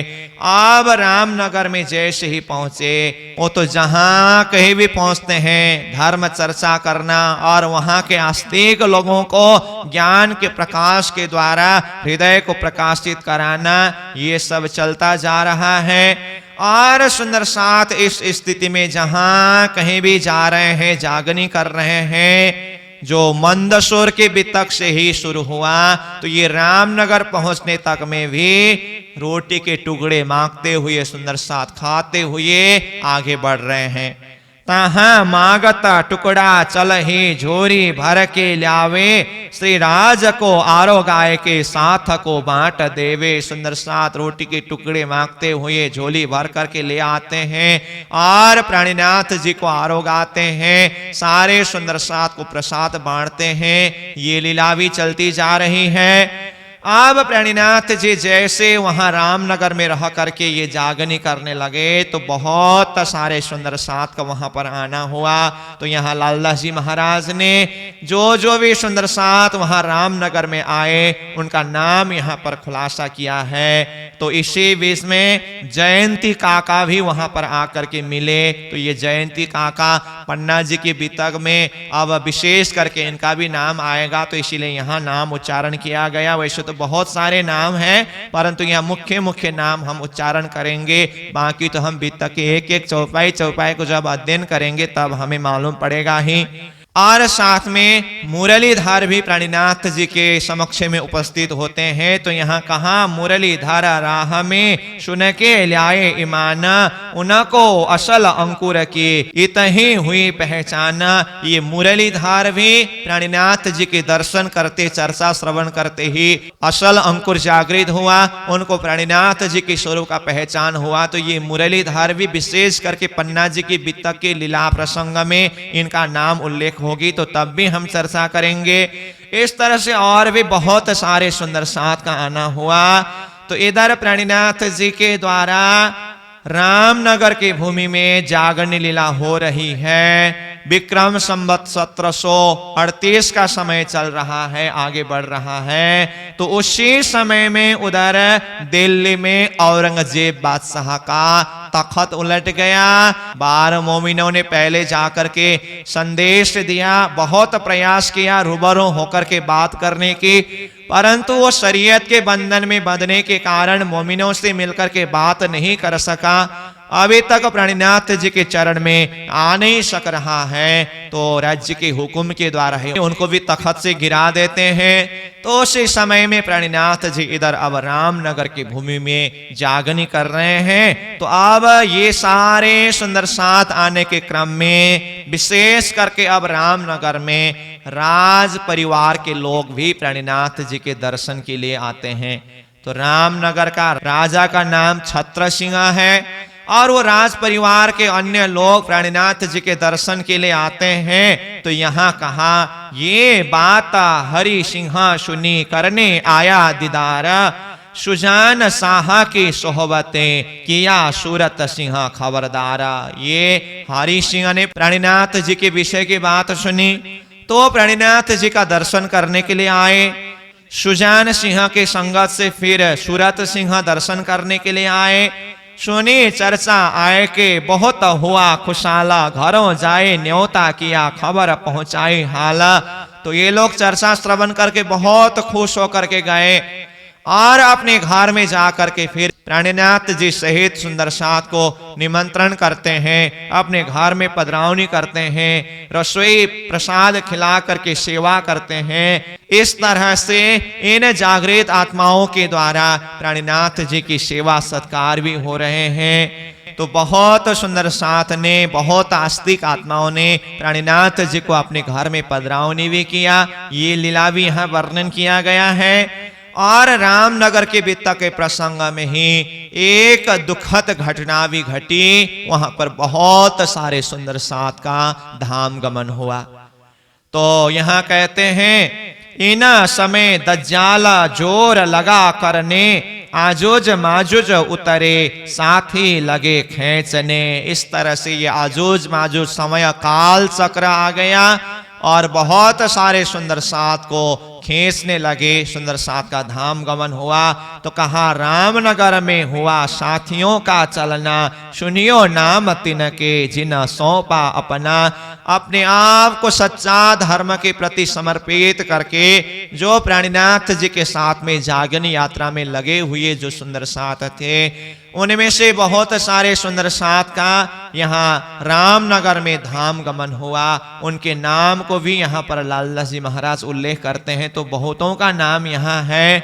उसमें विशेष करके चिंतामणि जी, जिनके ठट्टा नगर में जागनी हुई थी और जिनका श्यामल दास नाम रहा, उन्होंने प्राणीनाथ जी से अर्जी की कि मुझे कुछ सेवा दीजिए। तो उन्हें ये चिट्ठी का आदान प्रदान करने की सेवा दी थी। और औरंगजेब बादशाह को धर्म का संदेश ले जाने के लिए जब 12 मोमिन तैयार हुए, तो ये 12 मोमिन में से चिंतामणि जी भी एक थे। ऐसे सच्चे धर्म के प्रति कुर्बानी, ऐसी महान आत्मा चिंतामणि जी, श्यामल दास जी नाम से जो जाने जाते हैं, जिनका भी धाम गमन यहाँ रामनगर की भूमि में ही हुआ। बोलो श्री प्राणीनाथ प्यारे की जय। श्यामल दास चलिया जाको चिंतामणि नाम, था ठट्टे के साथ में पहुंचा अपने धाम।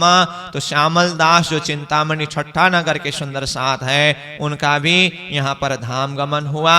अब प्रकृति का देह है, आया है सो जाएगा, एक दिन तो शरीर छोड़ना ही है।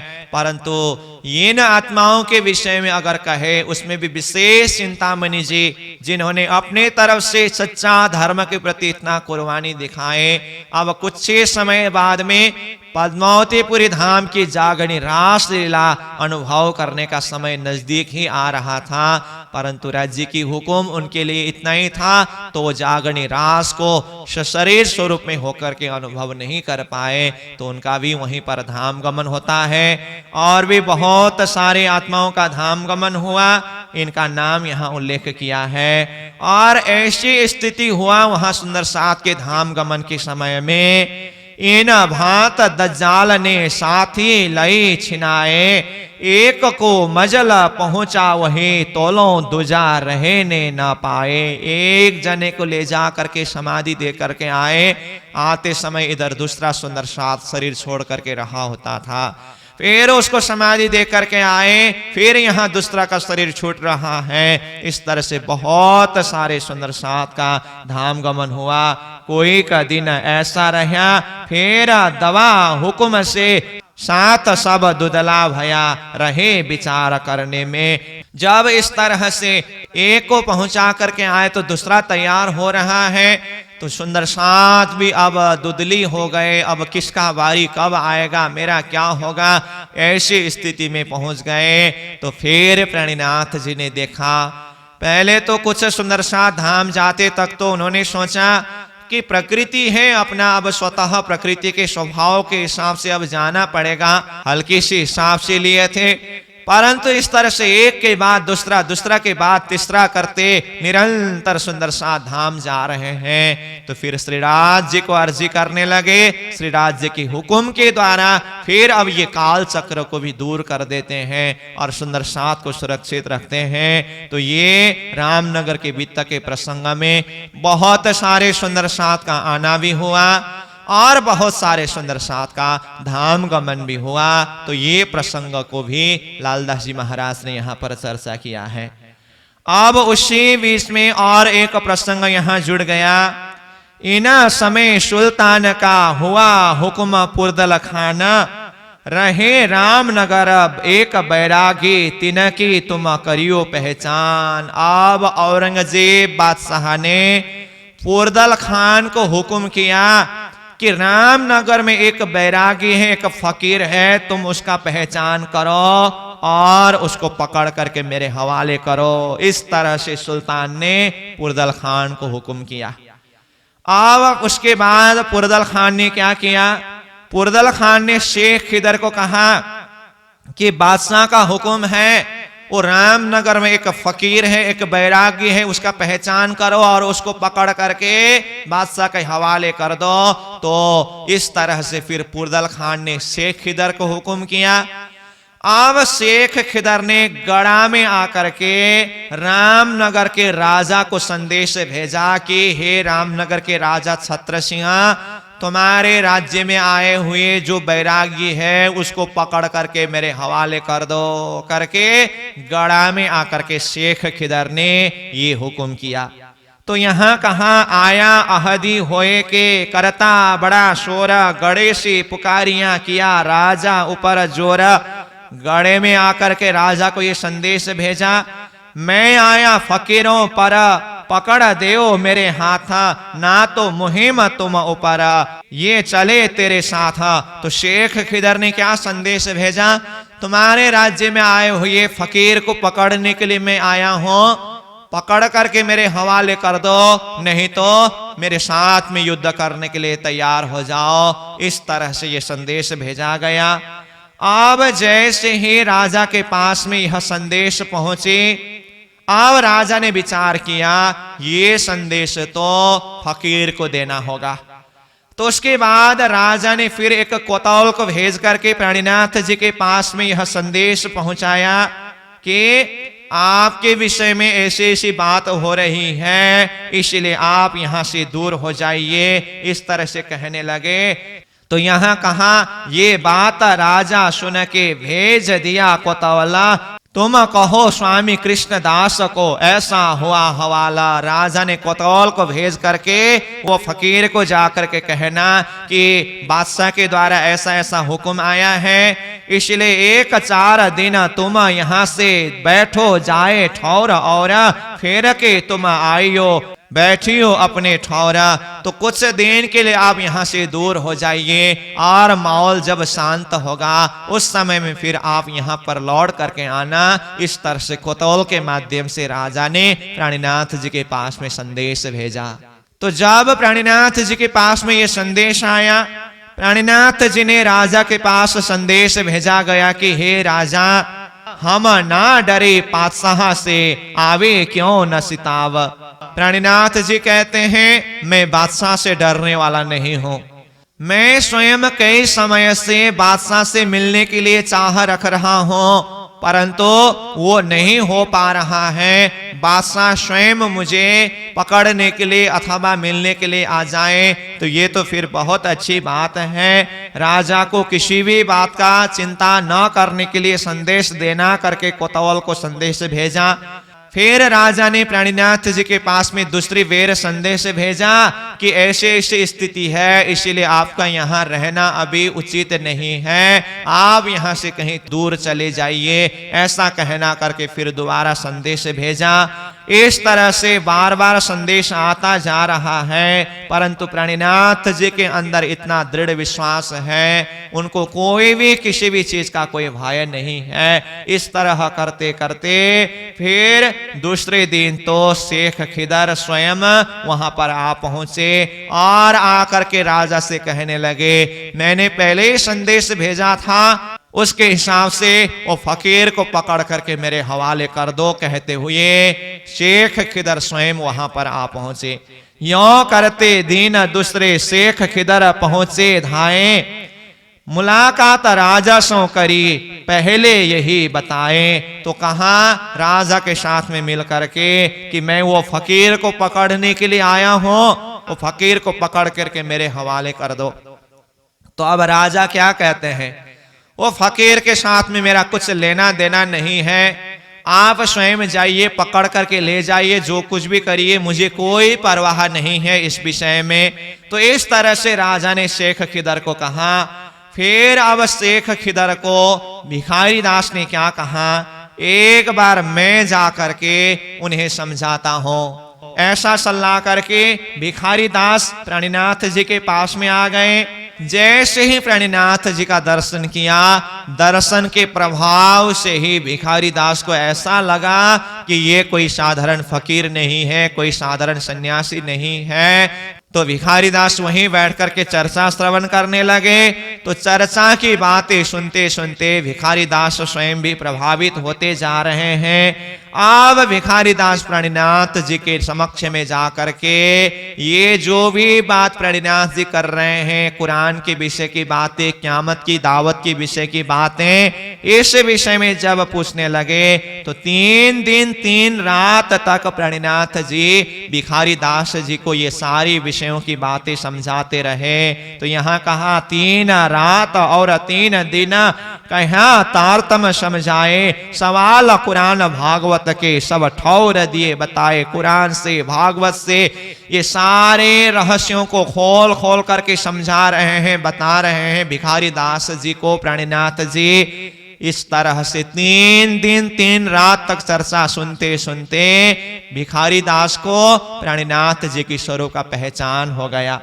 तो जैसे ही भिखारी दास ने प्राणीनाथ जी की असली स्वरूप का पहचान किया, उनके अंदर की जो भी कुफर भाव था वो सब दूर हो गया। अब भिखारी दास जाकर के शेख खिदर से मिलते हैं और क्या कहते हैं, मैंने तो आखिरी जमाना का हादी को दर्शन करके आया हूं। गया शेख खिदर पे कही हकीकत सब, मैं देखा हादी जमाने का शेख खिदर पूछा तब। भिखारी दास ने जा करके मैंने तो आखिरी समय का हादी का दर्शन करके आया हूँ। वो फकीर स्वरूप ही वो आखिरी इमाम स्वरूप है, हादी स्वरूप है। मैंने तो दर्शन करके आया, मुझे तो उनका स्वरूप का पहचान हुआ। ऐसा कहा करके भिखारी दास जी ने सुनाया। फिर शेख खिदर ने अब भिखारी दास जी से पूछने लगे, आपको किस तरह से पहचान हुआ, मुझे बताओ। तो अब भिखारी दास जी कहते हैं, मैं क्या बताऊं, आप स्वयं चले जाइए, दर्शन करिए, न जाने आपको भी पहचान हो। तो मैं तो जाकर के स्वयं दर्शन किया, उनकी चर्चा सुनी, मुझे पहचान हुआ। तो आप भी जाइए, अगर आपको उनका स्वरूप का पहचान करना हो। इस तरह से जब भिखारी दास जी ने कहा, फिर अब शेख खिदर जी भिखारी दास जी के कहने से महामती प्राणीनाथ जी के यहाँ आते हैं और आकर के दर्शन किया और फिर कुछ समय बैठ करके चर्चा सुना। अब वो प्राणीनाथ जी के साथ में कुरान के विषय में सवाल करने लगते हैं, क़यामत के विषय में जो कुछ भी निशानी की बातें हैं और आखिर के समय ये क़यामत के दिन की बातें जाहिर होने के विषय में प्राणीनाथ जी जिस तरह से बता रहे हैं, ये सारी बातें पूछने लगे। तो अब इन सारी बातों को प्राणीनाथ जी खुलासा करते जा रहे हैं, समझाते जा रहे हैं। तो यहाँ विशेष करके क़यामत के 7 निशानी की बातों को खुलासा करके समझाया शेख खिदर को महामती प्राणीनाथ जी ने। पहले भिखारी दास को भी यही सारी बातें समझा करके भेजा। तो यहाँ लालदास जी महाराज कहते हैं, 7 निशान क़यामत के करी तिनकी चर्चा जोरा, एक दावा तल अर्जा और दिखाया दज्जाल का शोरा, और आजूज माजूज आए ईसा हजरत, अस्राफिले शोर फुकिया सब बताई दिए इत्ता, सूरज उगा मगरब जाहिर हुए इमाम, ऐसे मायने खोल के बताए दिए तमाम। इस तरह से ये सारे क़यामत के निशानों के विषय में खुलासा कर रहे हैं। तो हम बार बार चर्चा कर रहे हैं क़यामत के 7 निशान, क़यामत के 7 निशान। तो वास्तव में ये क़यामत के 7 निशान का अर्थ महामती प्राणीनाथ जी ने किस तरह से प्रकाशित किया, तो जरा सा हम इस विषय में भी चर्चा करें। जो यहाँ भिखारी दास जी को, शेख खिदर को प्राणीनाथ जी ने ये क़यामत के 7 निशानों का खुलासा करके समझाया। और जब से प्राणीनाथ जी दिल्ली प्रवेश किए, औरंगजेब बादशाह को संदेश देने के लिए जितनी भी चिट्ठी बनाए, उन चिट्ठियों में भी यही क़यामत के 7 निशानों की बातों को खुलासा किया। 12 मोमिन जब बादशाह के पास में संदेश लेकर के गए, तो 12 मोमिनों ने भी चिट्ठी लिख करके बादशाह के पास में संदेश भेजा ना, उसके अंदर भी यही क़यामत के 7 निशानों की बातों को जाहिर किया है। तो ये जहां जहां भी क़यामत की निशानी के विषय की बात आई है, इसके जरा सा हम खुलासा करें महामती प्राणीनाथ जी ने किस तरह से ये क़यामत के 7 निशान के ऊपर अर्थ प्रकाशित किया है। तो सबसे पहले तो ये 7 निशान क्या क्या है जो रसूल मोहम्मद साहेब ने क़यामत के दिन 7 निशान जाहिर होंगे करके कहा था, उसमें से पहला नंबर में है दावातुल अर्ज का जाहिर होना, और दूसरा है काना दज्जाल का जाहिर होना, तीसरा है आजूज माजूज का जाहिर होना, फिर चौथा है मगरब से सूरज उगना, पांचवी है रूह अल्लाह का जाहिर होना, छठी है इमाम का जाहिर होना, और सातवीं है अस्राफील के द्वारा सूर फूंकना। तो ये संकेत मोहम्मद साहेब ने अपने समय में रखा और कहा ये सारी निशानी क़यामत के दिन में ही जाहिर होगा। अब उनके संकेत के हिसाब से ये 10वीं 11वीं 12वीं सदी जो क़यामत का दिन महामती प्राणीनाथ जी का समय है, अब प्राणीनाथ जी के समय में अथवा ये क़यामत के दिन में ये 7 निशानी किस तरह से जाहिर हुआ, इसका अर्थ स्पष्ट करते हुए प्राणीनाथ जी कहते हैं, सबसे पहले नंबर जो दावातुल अर्ज का जाहिर होने की बात कुरान में लिखे है ना, ये किस तरह से जाहिर हुआ। तो ये दावातुल अर्ज के जाहिर होने के विषय में ये भी संकेत लिखा है कुरान में। वो दावातुल अर्ज ऐसे अनोखी एक जानवर, जिस जानवर के लिए संकेत किया, शेर छाती, पीठ गिद्दड़, मुर्गा गर्दन, हाथी कान, शीर सींग तीखे आंखें सुअरा, ये कहा मुंह आदमी बिना ईमान। इस तरह का एक अद्भुत जानवर के रूप में एक स्वरूप जाहिर होंगे, इस तरह से कहा था, जिसका शेर का जैसा छाती होगा, पीठ गिद्दड़ का जैसा होगा, मुर्गा का जैसा गर्दन होगा, हाथी का जैसा कान होगा, पहाड़ी बैल की तरह सींग होगा और सुअर का जैसा आंख होगा, और चेहरा देखने में तो मनुष्य का जैसा लगेगा, परंतु ये ईमान बिना का अद्भुत जीव इस तरह से प्रकट होगा करके कहा था। अब महमति प्राणीनाथ जी ये दावातुल अर्ज जाहिर होने के अर्थ को स्पष्ट करते हुए कहते हैं, ये अद्भुत जानवर जो दावातुल अर्ज के नाम से जो जाहिर होने की बात थी, ये जाहिर हो चुका है। और ये जानवर दूसरा कोई नहीं है, ये मनुष्य रूप में ही जाहिर हुआ है। तो प्राणीनाथ जी ने मनुष्य रूप में ही यह दावातुल अर्ज जाहिर होने की विषय की बात को बताया है, क्योंकि ये गुण को देखते हुए, स्वभाव को देखते हुए इसका अर्थ स्पष्ट किया है। तो मनुष्य रूप में किस तरह से यह अद्भुत एक जीव जाहिर हुआ, तो कहा आज मनुष्य के अंदर देखिए सारे के सारे गुण तो मनुष्य के अंदर ही मिलता है। तो वो जीव का लक्षण गुण कैसा बताया और उसको मनुष्य के अंदर किस तरह से घटा करके अर्थ स्पष्ट किया प्राणीनाथ जी ने।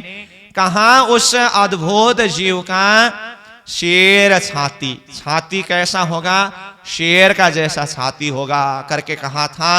अब प्राणीनाथ जी इसका अर्थ स्पष्ट करते हुए कहते हैं, आज मनुष्य के हृदय को देखिए तो कैसा है, मनुष्य का छाती, मनुष्य के हृदय को देखिए, शेर का ही तो छाती है।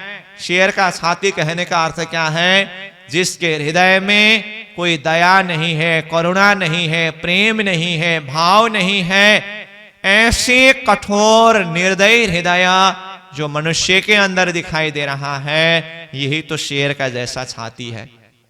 और दूसरा लक्षण बताया पीठ गिद्दड़। तो ये पीठ गिद्दड़, गिद्दड़ का जैसा पीठ होगा उस जानवर का करके कहा। तो प्राणीनाथ जी ने इसका भी अर्थ स्पष्ट कराया कि ये गिद्दड़ जो होता है ना, जरा सा भी वजन को, बोझ को उठा नहीं सकता है। ये क्या है, मनुष्य जो है, मनुष्य धर्म का बोझ थोड़ा सा भी उठा नहीं सकता है। तो धर्म का बोझ उठा न सकने वाला ये मनुष्य का हृदय ही गिद्दड़ का जैसा पीठ है। संसार का बोझ उठाने के लिए तो यही फिर इतना सामर्थ्यवान है। मेरी मेरी करत दुनी जात है, बोझ ब्रह्मांड सिर लेवे, पाओ पलक का नहीं भरोसा, तो भी सिर सर्जन को न देवे। ये संसार का बोझ तो सारा अपने सिर के ऊपर उठा करके चलते हैं, परंतु जब धर्म का बोझ, सत्कर्म का जिम्मेदारी का बोझ जब सिर के ऊपर आ जाता है ना, उसको उठा ही नहीं सकता है। ये धर्म का बोझ उठा न सकने वाला ये स्थिति ही गिद्दड़ का जैसा पीठ है, ये भी मनुष्य के रूप में ही जाहिर हुआ है। ये भी प्राणीनाथ जी ने जाहिर किया। फिर कहा मुर्गा गर्दन, वो जानवर का गर्दन मुर्गा का जैसा होगा करके कहा था। इसका भी अर्थ स्पष्ट करते हुए प्राणीनाथ जी कहते हैं, ये मनुष्य के अंदर का अहंकार है। जैसे मुर्गा का गर्दन झुकता नहीं है ना, ऐसे ही मनुष्य अहंकार के कारण वो झुक नहीं सकता है। तो ये न झुकने वाला ये अक्कड़पन जो है ना, यही मुर्गा गर्दन है। फिर आगे कहा हाथी कान। हाथी का कान बहुत बड़ा बड़ा होता है, परंतु वो सुनता ही नहीं। ऐसे ही मनुष्य रूप में आया हुआ ये जानवर परमात्मा के वचन, परमात्मा के वाणी ये सुन नहीं सकता है। तो ये परमात्मा के वाणी वचन सुन न सकने वाला, धर्म शास्त्र के, संतों के उपदेश के वचन, आत्मा परमात्मा की पुकार के वचन को सुन न सकने वाला कान ही तो हाथी का कान जैसा है। देखने में तो बड़ा बड़ा लगता है, परंतु ये सुन नहीं सकता है। इसीलिए ये हाथी के कान के रूप में भी मनुष्य रूप में ही ये चीज जाहिर हुआ है। शीर सींग तीखे, सींग इतना तीखा होगा ये जानवर का करके कहा था। तो इसका भी अर्थ प्राणीनाथ जी खुलासा करते हैं, ये जो तीखा तीखा जो सींग है ना, ये मनुष्य का ये कटु वचन है। लोग सामने वाला के हृदय में चोट पहुंचाने के लिए कैसे कैसे कटु वचन बोलते हैं। कहा ना वचन विचार के बोलो रे साधु, वचन के हाथ न पाओ, एक वचन करे औषधि, एक वचन करे घाव करके कहा। मनुष्य अपनी जुबान से वचन को उच्चारण करते समय ध्यान ही नहीं देता है कि मेरे वचन के कारण सामने वाला के हृदय में कितना बड़ा चोट पहुंच रहा है। और जानबूझ करके लोग ये प्रयास करते रहते हैं कि किस तरह से सामने वाला को चोट पहुंचाए, घायल बनाए। तो ऐसे कटु वचन बोलने वाले मनुष्य का ये शब्द, ये वचन, ये स्वभाव ही वो शीर सिंह तीखे, वो पहाड़ी बैल की तरह तीखा तीखा सिंह का प्रतीक है। फिर आगे कहा आंखें सुअर, ये जानवर का आंख कैसा होगा, सुअर का जैसा होगा करके कहा था। तो सुअर का जैसा आंखा ये भी मनुष्य रूप में जाहिर हुआ है। तो सुअर की आंख का विशेषता क्या होता है, वो कभी भी अच्छा चीज नहीं देखता है। वो नाली जो गंदगी है, कीचड़ जो है, उसी को खाना, उसी में खेलना, बस वही रूप देखता रहता है। और वो दायां बायां मुड़ करके कुछ अच्छाई चीज को देख ही नहीं सकता है। जब कभी भी उसका दृष्टि नीचे की तरफ ही होता है। ऐसे ही मनुष्य रूप में ये सुअर दृष्टि किस तरह से जाहिर हुआ, बस ये नकारात्मक चीज को ही देखने वाला, नीचे की तरफ संसार की तरफ ही देखने वाला, शरीर संसार व्यवहार में ही मस्त होने वाला जो दृष्टि है, ये दृष्टि ही वास्तव में सुअर दृष्टि है। विवेक विचार रूपी आंख खोल करके वो सत्य चीज को देख नहीं सकता है। जो दृष्टि ये नकारात्मक संसार के तरफ ही लगा हुआ जो दृष्टि है, ये सुअर का दृष्टि है। ये भी मनुष्य के रूप में ही जाहिर हुआ है। इसको भी प्राणीनाथ जी ने अर्थ स्पष्ट किया। और आगे कहते हैं ये चेहरा देखने में तो मनुष्य का जैसा है। ये कहा मुंह आदमी, मुंह यानी कि ये चेहरा तो मुख तो आदमी का जैसा ही है ना। तो सारा शकल जो मनुष्य रूप में ही जाहिर हुआ है, परंतु कहा मनुष्य रूप में जाहिर होने पर भी आगे के सारे गुणों को देखते हुए ये कहा मुंह आदमी बिना ईमान, ये ईमान बिना के मनुष्य रूप जीव है। तो इस तरह से दावातुल अर्ज इतना विस्तार वाला एक जानवर जाहिर होने का जो संकेत था, ये मनुष्य रूप में ही जाहिर हो चुका है। प्राणीनाथ जी ने 7 निशान में से एक निशान का अर्थ इस तरह से स्पष्ट कराया। और उसके बाद फिर कहा दूसरे नंबर में काना दज्जाल का जाहिर होना। तो अब ये दूसरा काना दज्जाल के जाहिर होने के प्रसंगों को भी प्राणीनाथ जी खुलासा करते हुए कहते हैं, पहले नंबर तो एक ऐसा दज्जाल का रूप जाहिर होगा, वो काना होगा और वो गधा के ऊपर सवार होकर के आएगा। तो अब ये संकेत था। तो प्राणीनाथ जी अब अर्थ करते हैं ये काना दज्जाल, मतलब काना पहले किसे कहते हैं, जिसका एक आंख बंद है और एक आंख से देखता हो उसे काना कहते हैं। जिसका दोनों आंख बंद है उसे तो अंधा अथवा सूरदास कहते हैं। परंतु काना कहने से एक आंख खुला है और एक आंख बंद है, ये स्थिति वाले को काना कहते हैं। तो ये काना दज्जाल मतलब ये मनुष्य रूप में ही ये काना दज्जाल जाहिर हुआ है। तो कैसे मनुष्य रूप में आया हुआ ये काना दज्जाल का एक आंख खुला है। कौन सा आंख? जिस आंख से ये शरीर संसार व्यवहार को देखना है, ये सारा संसार का चक्कर जो है ना, इसको देखने वाला ये आंख पूरी तरह से खुला है। और दूसरा एक आंख है वो पूरा बंद है। वो क्या है? जब आत्मा परात्मा परमात्मा परम धाम के विषय में जब दर्शन करने की जो आंख की बात आती है ना, ये आंख पूरी तरह से बंद है। आत्मा के विषय में कोई मतलब नहीं है, परमात्मा के विषय में, परम धाम के विषय में, मोक्ष के विषय में कुछ मतलब नहीं है, अंधा होकर के चल रहा है। तो ये दो आंख में से संसार की तरफ देखने का आंख पूरी तरह से खुला होना और परमात्मा का दर्शन करने वाली जो आंख है, विवेक विचार रूपी आंख, अंतर आंख, ये बंद होना, यही मनुष्य का गुण, यही काना दज्जाल के रूप में मनुष्य रूप जाहिर हुआ है। और ये दज्जाल गधा के ऊपर सवार होकर के आएंगे करके कहा था ना, तो ये गधा क्या है? मनुष्य का अहंकार ही तो गधा है। तो ये अहंकार भी गधा के ऊपर सवार होने से ही बस लोग अपने अहंकार के शिखर में ऐसे चढ़े हुए हैं, बस अपने आप को ही बड़ा मानता है, उसके अलावा बाकी किसी का कोई मतलब नहीं है। धर्म कर्म मोक्ष परमात्मा कुछ जानता नहीं है, कुछ परवाह नहीं है। ऐसे अहंकार रूपी गधा के ऊपर सवार होकर के आने वाले मनुष्य रूप काना दज्जाल है। ये दूसरा जो निशान था, इसको भी प्राणीनाथ जी ने अर्थ खुलासा कर दिए। अब तीसरे नंबर में प्राणीनाथ जी ने कहा आजूज माजूज का जाहिर होना। इसका अर्थ क्या है? तो आजूज माजूज के जाहिर होने की जो प्रसंग है, तो ये कुरान की एक कहानी है। आजूज माजूज कुछ एक पौराणिक कहानी है। तो वो जो कुरान की कहानी के हिसाब से आजूज और माजूज का जो गुण स्वभाव बताया है, तो मोहम्मद साहेब ने कहा क़यामत के दिन ये आजूज माजूज भी जाहिर होंगे। तो आजूज माजूज की कहानी कैसे है? आजूज और माजूज नाम के दो भाई थे। तो उस समय में ये दोनों भाई ने वहां के लोगों को इतना दुख दिया, इतना सताया, सब कोई यही आजूज और माजूज के कारण ही परेशान में थे। सारे गांव के लोग मिल करके एक परखाल, एक दीवार लगाने के लिए जाते थे और दिन भर मेहनत करके दीवार को खड़ा करते थे। दिन भर मेहनत करने पर भी जरा सा काम बच जाता था। तो सारे लोग सोचते थे अब आज का तो समय पूरा हुआ, कल आकर के ये थोड़ा सा जो बचा हुआ काम है इसको पूरा कर लेंगे करके सब काम छोड़ करके अपने अपने घर चले आते थे।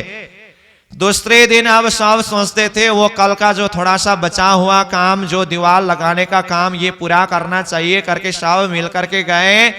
जा करके दूसरे दिन सुबह देखा तो दीवार तो पूरी तरह से गिरा करके एक पतला सा कागज जितना हिस्सा ही बाकी रखा हुआ रहता था। फिर सभी ने दिन भर मेहनत करके दीवार को खड़ा किया। जितना मेहनत करके खड़ा करने पर भी संध्या के समय तक में थोड़ा सा काम तो बच ही जाता था। फिर सब सलाह करते थे चलो आज इतना ही हुआ, कल आकर के पूरा करेंगे। फिर दूसरे दिन गए तो दीवार को तो गिरा करके खत्म कर दिया होता था, पतला सा एक कागज जितना भाग ही रखा हुआ रहता था। तो ये दीवार को सारे गांव के लोग मिलकर के खड़ा किया, तो ये दीवार को कौन गिराता था? तो रात्रि के समय में ये आजूज और माजूज दोनों भाई मिल करके वो दीवार को चाट चाट करके दीवार को गिरा देते थे और एक पतला सा कागज जितना भाग को ही छोड़ देते थे। इस तरह से दिन भर गांव के लोग मिलकर के दीवार को खड़ा करना और रात भर उस दीवार को आजूज और माजूज मिलकर के चाट चाट करके गिरा करके खत्म कर देना। इस तरह से सारे गांव के लोगों को बहुत ही दुख कष्ट दे करके रखा था उस आजूज माजूज ने। अब मोहम्मद साहेब ने कहा वही आजूज माजूज का रूप क़यामत के दिन में जाहिर होगा। अब सारे लोग तो आजूज माजूज रूप में अब कब जाहिर होगा प्रतीक्षा करते रहे। क़यामत का दिन तो बहुत दूर बाकी है अभी करके, परंतु प्राणीनाथ जी ने ये आजूज माजूज के जाहिर होने का अर्थ को भी प्रकाश किया। अब प्राणीनाथ जी के हिसाब से आजूज माजूज का रूप किस तरह से जाहिर हुआ, तो कहते हैं दिन और रात्रि रूपी जो ये समय चक्र है ना, यही आजूज और माजूज है। आजूज माजूज का लक्षण कैसा बताया है? आजूज जो है वो 100 गज विस्तार वाला है, लंबा है, और माजूज जो है वो 1 गज विस्तार वाला लंबा है। तो ये आजूज और माजूज का रूप इस तरह से 100 गज और 1 गज का बताया। और ये दोनों रूप जाहिर होने के विषय में प्राणीनाथ जी ने कहा ये दिन के रूप में आजूज का जाहिर हुआ है और रात्रि के रूप में माजूज का जाहिर हुआ है। और वो आजूज माजूज मिल करके वो दीवाल को चाट चाट करके गिरा करके खत्म करने का अर्थ क्या है? वो दीवाल है ये मनुष्य शरीर रूपी दीवाल। 8 धातु से बना हुआ यह मनुष्य शरीर ही तो दीवाल है। मांस, मीज, लोहो, रगा, शुक्र, हड्डी और चाम, ये नाम सारे धात के रहे शरीर में जाम। ये 8 धातु का दीवाल मनुष्य शरीर रूपी दीवाल को अब देखिए ये आजूज और माजूज किस तरह से चाट चाट करके दीवाल को गिरा रहे हैं। तो ये आजूज माजूज का अर्थ हम कह रहे हैं कि ये दिन और रात्रि का समय है। ये रात और दिन का समय चक्र चलते चलते चलते चलते समय बीतता जा रहा है। और ये मनुष्य शरीर रूपी दीवाल को ही गिराने का मतलब एक दिन बीता, एक रात बीता, एक दिन बीता, एक रात बीता, सारा जीवन का उम्र बीत जाता है। सुबह होती है, शाम होती है, जिंदगियों तमाम होती है। ये समय के चक्र के बस में ही बहते हुए मनुष्य जीवन अपना अस्तित्व मिटा रहे हैं। तो ये काल चक्र, समय का चक्र, आजूज और माजूज, ये ही दिन और रात्रि के रूप में जाहिर हुआ। और ये आजूज का रूप 100 गज और माजूज का रूप 1 गज करके कहा था ना। ये आजूज रूपी दिन का 100 गज का अर्थ क्या है? जब दिन का समय होता है ना तो मनुष्य का वृत्ति को देखिए तो कितने तरफ बिखरने लगता है। प्राणनाथ जी ने कहा ना, जब थे सूरज देखिए लेता अंधेरी घेरा, जीवा पशु पंखी आदमी सब फिरे या के फेरा। जब सूर्य का उदय होता है अध्यात्म दृष्टिकोण से देखते समय सारा अंधकार घेर लेता है, क्योंकि प्रकृति के सूर्य के उदय के साथ में जीव पशु पंखी आदमी सब इसी के चक्कर में फिरने लगते हैं। तो ये दिन के समय में सबकी वृत्ति 100 तरफ बिखरना, यही आजूज रूपी दिन का 100 गज का अर्थ है। और माजूज जिसका अर्थ रात्रि में यहां पर कहा है, तो रात्रि का समय में सबका वृत्ति एक तरफ ही केंद्रित होता है। तो इसीलिए ये माजूज का 1 गज बताया है। इस तरह 100 गज रूपी 100 तरफ वृत्ति फैलाने वाला दिन का रूप आजूज रूप में, और एक ही तरफ वृत्ति को केंद्रित करने वाला ये रात्रि का रूप माजूज। ये समय चक्र ही चलते चलते मनुष्य जीवन के सारे अस्तित्व को मिटा करके खत्म करने वाला है। तो इस तरह से ये समय काल चक्र के रूप में आजूज माजूज का जाहिर हुआ है, और मनुष्य जीवन रूपी ये अस्तित्व को मिटा रहा है। ये भी प्राणीनाथ जी ने अर्थ स्पष्ट कर दिया। अब चौथे नंबर में मगरब से सूरज उगना, ये बात है। तो अब इसका भी प्राणीनाथ जी अर्थ खुलासा करते हैं। मगरब से सूरज उगने का अर्थ है पश्चिम दिशा से सूर्य का उदय होना। पश्चिम दिशा से सूर्य उदय होगा, परंतु उस सूर्य में रोशनी नहीं होगा करके कहा था। अब कितनी विचित्र की बात है। पश्चिम दिशा से सूर्य उदय होना ही आश्चर्य की बात है। अब फिर सूर्य उदय होने के बाद रोशनी न होने की दूसरी आश्चर्य की बात है। प्राणीनाथ जी ने कहा, ये जो पाश्चात्य धर्म जो है ना, ये धर्म पश्चिम दिशा से शुरू हुआ। तो ये धर्म रूपी दिन रूपी सूर्य का उदय हुआ।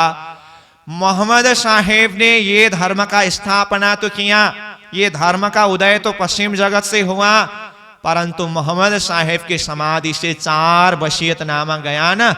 शफकत गया, बरकत गया, ईमान गया, कुरान गया करके ये वसीयतनामा की बात आती है। शफकत का अर्थ है फकीर का दुआ, वो चला गया। बरकत का अर्थ है ताकत, ये भी चला गया। ईमान का अर्थ है विश्वास, ये भी चला गया। और कुरान का अर्थ है कुरान, वो तो जानते ही है। ये 4 वसीयतनामा की जो बात है, अब सब कुछ तो चला गया वहां से पश्चिम जगत से, तो अब वो धर्म में रहा ही क्या? तो अब ये प्रकाश बिना का धर्म, प्रकाश बिना का सूर्य रहा ना। अब प्राणीनाथ जी कहते हैं, जब पश्चिम जगत से मोहम्मद की वो बड़ी दरगाह समाधि से ये 4 वसीयतनामा गया करके कहा, तो गया तो कहीं पहुंचा होगा ना। वो कहां गया तो ये भी किसी को मालूम नहीं पड़ा। प्राणीनाथ जी ने कहा, ये हिंदुस्तान में आया। आखिरी मोहम्मद, आखिरी इमाम के स्वरूप के स्थान में आए। इसलिए ये फकीर की दुआ महामती प्राणीनाथ जी की वाणी के रूप में यहाँ अवतरण हो रहा है। और बरकत मतलब ताकत, अब आखिरी इमाम का स्वरूप प्राणीनाथ जी में ही सारा बरकत परमात्मा का पूर्ण शक्ति यहाँ पर प्रकट हो रहा है। और ईमान भी अब सब कोई आखिरी स्वरूप प्राणीनाथ जी में ही सब जागृत कर रहे हैं। और कुरान की जो रहस्य है वो भी प्राणीनाथ जी के वाणी के द्वारा सनंद वाणी में खुलासा मार्फत क़यामत वाणी के माध्यम से जाहिर हो रहा है। इसलिए पश्चिम दिशा से उदय हुआ सूर्य, ये धर्म का सूर्य जिसमें रोशनी नहीं है, वो सारा रोशनी हिंदुस्तान में ये महामती प्राणीनाथ जी के ये सिद्धांत के अंदर आया है। इसीलिए मगरब से सूरज उगने का अर्थ भी इस तरह से स्पष्ट होता है। ये भी प्राणीनाथ जी ने खुलासा किया। फिर 5वें नंबर में जो रूह अल्लाह का जाहिर होने की बात थी, वो रूह अल्लाह स्वरूप भी सदगुरु स्वरूप में जाहिर हुए हैं। पहले कहा ना, साल 9 से 90 मास 9 हुए रसूल को जब रूह अल्लाह मीशल गाजी और सैया उतरे तब मोहम्मद साहिब के 990 वर्ष 9 महीना समय व्यतीत होने पर सतगुरु श्री देवचंद्र जी महाराज के अंदर ही वह रूह अल्लाह शक्ति प्रकट हुए हैं। ये शक्ति का भी परिचय कराया। और इमाम का स्वरूप जाहिर होने के विषय में छठी निशानी के रूप में कहा था, तो महामती प्राणीनाथ जी स्वरूप में इमाम का स्वरूप जाहिर हो रहे हैं, ये भी खुलासा कर दिया। और 7वीं निशानी है असराफील के द्वारा सूर फूकना। असराफील के द्वारा 2 बार सूर फूका जाएगा और एक बार सूर फूकते समय पहाड़ को गिराएंगे और दूसरी बार सूर फूकते समय उसको कायम करेंगे, ऐसा कहा था महामती प्राणीनाथ जी। अब इसका अर्थ स्पष्ट करते हुए कहते हैं, असराफील के द्वारा सूर फूकने का अर्थ है जागृत बुद्धि के द्वारा ये तारतम रूपी सूर को फूकना। एक बार सूर फूकते समय पहाड़ को गिराने का अर्थ निज नाम तारतम मंत्र 16 अक्षरी मंत्र को जाहिर किया। ये असराफील जागृत बुद्धि का एक सूर है जिससे ये नारायण सृष्टि रूपी पहाड़ को ही गिरा दिया, ये झूठा साबित करा दिया। दूसरी बार सूर फूकने का अर्थ है महामती प्राणीनाथ जी स्वरूप के द्वारा 18,758 चौपाई वाणी को विस्तार करना, जिसके द्वारा सबको कायम किया। ये वाणी के माध्यम से ही ब्रह्म सृष्टि को परम धाम, ईश्वरी सृष्टि को अक्षरधाम और जीव सृष्टि को अष्ट विस्त में कायम कराया। तो इस तरह से असराफील का 2 बार सूर तारतम 2 प्रकार से विस्तार हुआ। प्राणीनाथ जी कहते हैं, तारतम देख विचार के पीऊ लाए बेर दोए। सतगुरु महाराज ने मंत्र तारतम ला करके एक बार सूर फूंक दिया, पहाड़ को गिराया। महामती प्राणीनाथ जी स्वरूप में होकर के वाणी तारतम को जाहिर करके फिर सबको कायम किया। इस तरह से असराफील के सूर के द्वारा पहाड़ को गिराना और कायम करने का अर्थ स्पष्ट हुआ। तो प्राणीनाथ जी कहते हैं, एक सुरे उड़ाए के दिए दूसरे तेरे ही में कायम किए, यो क़यामत भई जाहिर दिन मोहम्मद करी उम्मत रोशन। इस तरह से आखिरी मोहम्मद स्वरूप महामती प्राणीनाथ जी ने ये सारी बातें रोशन किया। तो 7 निशानों का अर्थ इस तरह से खुलासा किया। तो ये सारी बातें सुनने के बाद शेख खिदर को महामती प्राणीनाथ जी स्वरूप का पहचान हुआ और वो तो कहने लगे, आप ही आखिरी जमाने के हादी मेहदी हो, आपके स्वरूप का पहचान मुझे हो गया। प्राणीनाथ जी के चरण में आकर के नतमस्तक हो गए, प्रणाम करने लगे। इस तरह से देखिए, शेख खिदर प्राणीनाथ जी को पकड़ने के लिए, बंदी बनाने के लिए, ले जाने के लिए आए थे, परंतु प्राणीनाथ जी की चर्चा सुनते सुनते शेख खिदर को भी प्राणीनाथ जी की असली स्वरूप का पहचान हुआ। बोलो श्री प्राणीनाथ प्यारे की जय। अब शेख खिदर ने विचार किया, ऐसे महामती प्राणीनाथ जी आखिरी जमाने के खाबंद इमाम का स्वरूप यहाँ पर विराजे हुए हैं, ये राजा क्या देख रहा है।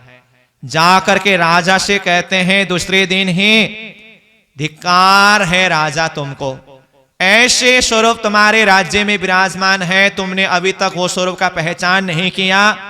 तो कहा, देना दूसरे गया राजा की सोहबत, हैफत है राजा तुमको ऐसा पहलवान रहे इतना। शेख खिदर राजा के पास जाकर के कहा, धिक्कार है राजा तुमको, ऐसे पहलवान ऐसे स्वरूप यहाँ तुम्हारे राज्य में रह रहे हैं, तुमने अभी तक वो स्वरूप का पहचान नहीं किया।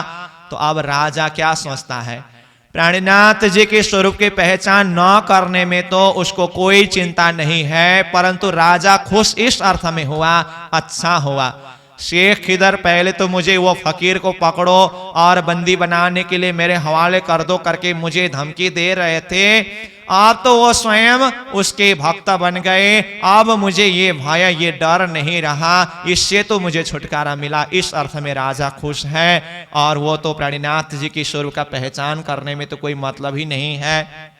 फिर राजा ने ये बात सोच लिया, शायद वो साधु फकीर कोई चमत्कारी होंगे, इसलिए जो कोई भी उनके पास में जाते हैं तो उनके ही गुण गाते हुए आते हैं। कुछ धूल उल जादू टोना मंत्र करके डाल देता होगा और सबको अपने बस में करता होगा। ऐसा सोच करके कुछ कुछ अपनी ही कल्पना करने लगे। फिर राजा सोचते हैं मैं भी उनके नजदीक में जाकर के दर्शन करूं तो न जाने मुझे भी ऐसे ही अपने जादू टोना के द्वारा वशीभूत कर दे, इसलिए मैं नजदीक तो नहीं जा सकता, दूर से ही दर्शन करूंगा करके राजा दूर से जा करके प्राणीनाथ जी के दर्शन करके लौट करके आते हैं। तो इस तरह से राजा ने भी अपने अंकुर माफक जितना था उन्होंने इतना पहचान किया, दर्शन किया। अब उसके बाद शेख खिदर ने प्राणीनाथ जी के पास में आकर के कहने लगे, हे प्राणीनाथ जी, हे हादी स्वरूप, अब मैं जाकर के जो पुरदल खान ने भेजा है तो उनके पास जाकर के बात करनी है ना, और बादशाह के पास ये बात पहुंचानी है। तो आप जो भी मुझे हुक्म करिए वो संदेश लेकर के मैं जाऊंगा, जाकर के मैं क्या कहूं आप मुझे बताइए करके कहा। प्राणीनाथ जी ने कहा, मैं क्या बताऊं, तुमने जिस नजर से जिस तरह से पहचान किया उस हिसाब से जाकर के जो ठीक लगे वो कहना। अब मैं ये कहो वो कहो करके मैं अपने हिसाब से कैसे कहूं, ये भी प्राणीनाथ जी ने इस तरह से कहा। तो अब ये शेख खिदर ने प्राणीनाथ जी की स्वरूप की पूरी तरह से पहचान करके वो लौट करके चले जाते हैं। अब प्राणीनाथ जी फिर वहां पर और भी जो भी आत्मा उपस्थित हो रहे हैं उन आत्माओं की जागनी करते जा रहे हैं, धर्म चर्चा करते जा रहे हैं। तो उसी बीच में प्राणीनाथ जी के दर्शन के लिए जो सूरत सिंह आए थे ना, वो पहले से ही आए थे। तो सूरत सिंह ईमान ल्याया देख के दीदारा, शक का मन में ना रही देखा धनी निर्धारा। सूरत सिंह ने प्राणीनाथ जी का दर्शन किया, पहचान किया, उनके हृदय में प्राणीनाथ जी के प्रति कोई भी संदेह नहीं है। अब ये सूरत सिंह के माध्यम से दूसरे एक महान आत्मा प्राणीनाथ जी के समक्ष में उपस्थित होते हैं। गया दीवाना देव करण पे एक सुनी मैं बात, तुम्हारे आगे कहत हूँ मैं देखी हक जात। बोलो श्री प्राणनाथ प्यारे की जय। सूरत सिंह जाकर के दीवान देव करण जी से मिले और जाकर के कहते हैं मैंने हक जात को दर्शन करके आया हूँ, आपको भी मैं वो स्वरूप का दर्शन कराने के लिए ले जाना चाहता हूँ। देव करण दीवान के साथ में सूरत सिंह ने प्राणनाथ जी के विषय में बात किया। चलो मेरे साथ तुम मैं कराऊं दीदारा, केते का पर रहत है देखो धनी निर्धारा। सूरत सिंह ने दीवान देवकरण को कहा चलो मेरे साथ में। प्राणीनाथ जी कुछ ही दूरी में विराजते हैं, जाकर के दर्शन करिए और आप भी वो स्वरूप का पहचान करिए। तो सूरत सिंह ने देवकरण दीवान को अपने पास में लेकर के आए, लाया दीवान देवकरण को देख के लगे कदम, शक कछो न लाया सिर पर चढ़ाया हुक्म। बोलो श्री प्राणनाथ प्यारे की जय। सूरत सिंह के संगत से देवकरण भाई आकर के प्राणीनाथ जी के चरण में लगे, उनके हृदय में कोई भी शंका नहीं है। अब प्राणीनाथ जी की हुक्म को देवकरण भाई किस तरह से शिरोधार्य करते हैं, ये प्रसंग सामने में उपस्थित हो रहा है। तो ये देवकरण भाई के माध्यम से ही महाराज छत्रसाल जी का मिलाप का प्रसंग होगा। तो आज का हमारा समय पूरा हुआ, आज के प्रसंगों को हम यहीं पर विश्राम देंगे और कल का प्रसंग अत्यंत महत्वपूर्ण प्रसंग है। महामती प्राणीनाथ जी और छत्रसाल जी का मिलाप का प्रसंग कल का प्रसंग में रहेगा। देवकरण भाई सूरत सिंह के संगत से प्राणीनाथ जी के समक्ष में उपस्थित हो चुके हैं। अब प्राणीनाथ जी और देवकरण भाई के बीच में क्या कुछ बातें होगी और इसी बातों से छत्रसाल जी के पास में संदेश पहुंचने का प्रसंग और ये सुंदर मिलाप का प्रसंग हम कल चर्चा करेंगे।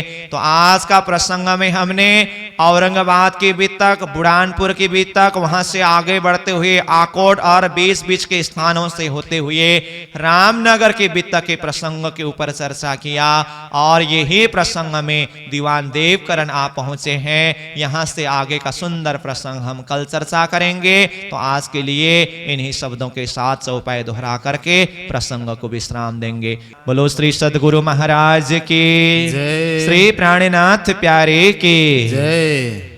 ल्याया दीवाना देवकरण को, लाया दीवाना देवकरण को, देख के लगे कदम, देख के लगे कदम, सक कछु न ल्याया, सक कछु न ल्याया, सिर पर चढ़ाया हुकुम, सिर पर चढ़ाया हुकुम, सिर पर चढ़ाया हुकुम, सिर पर चढ़ाया हुकुम। बोलो श्री कृष्ण कन्हैया लाल की जय, सतगुरु महाराज की जय, श्री प्राणनाथ प्यारे की जय, महारानी बाईजुराज की जय, महाराज छत्रसाल की जय, स्वामी श्री लालदास जी महाराज की जय, पिनोपुरी धाम की जय, समस्त सुंदर साथ की जय। प्रणाम।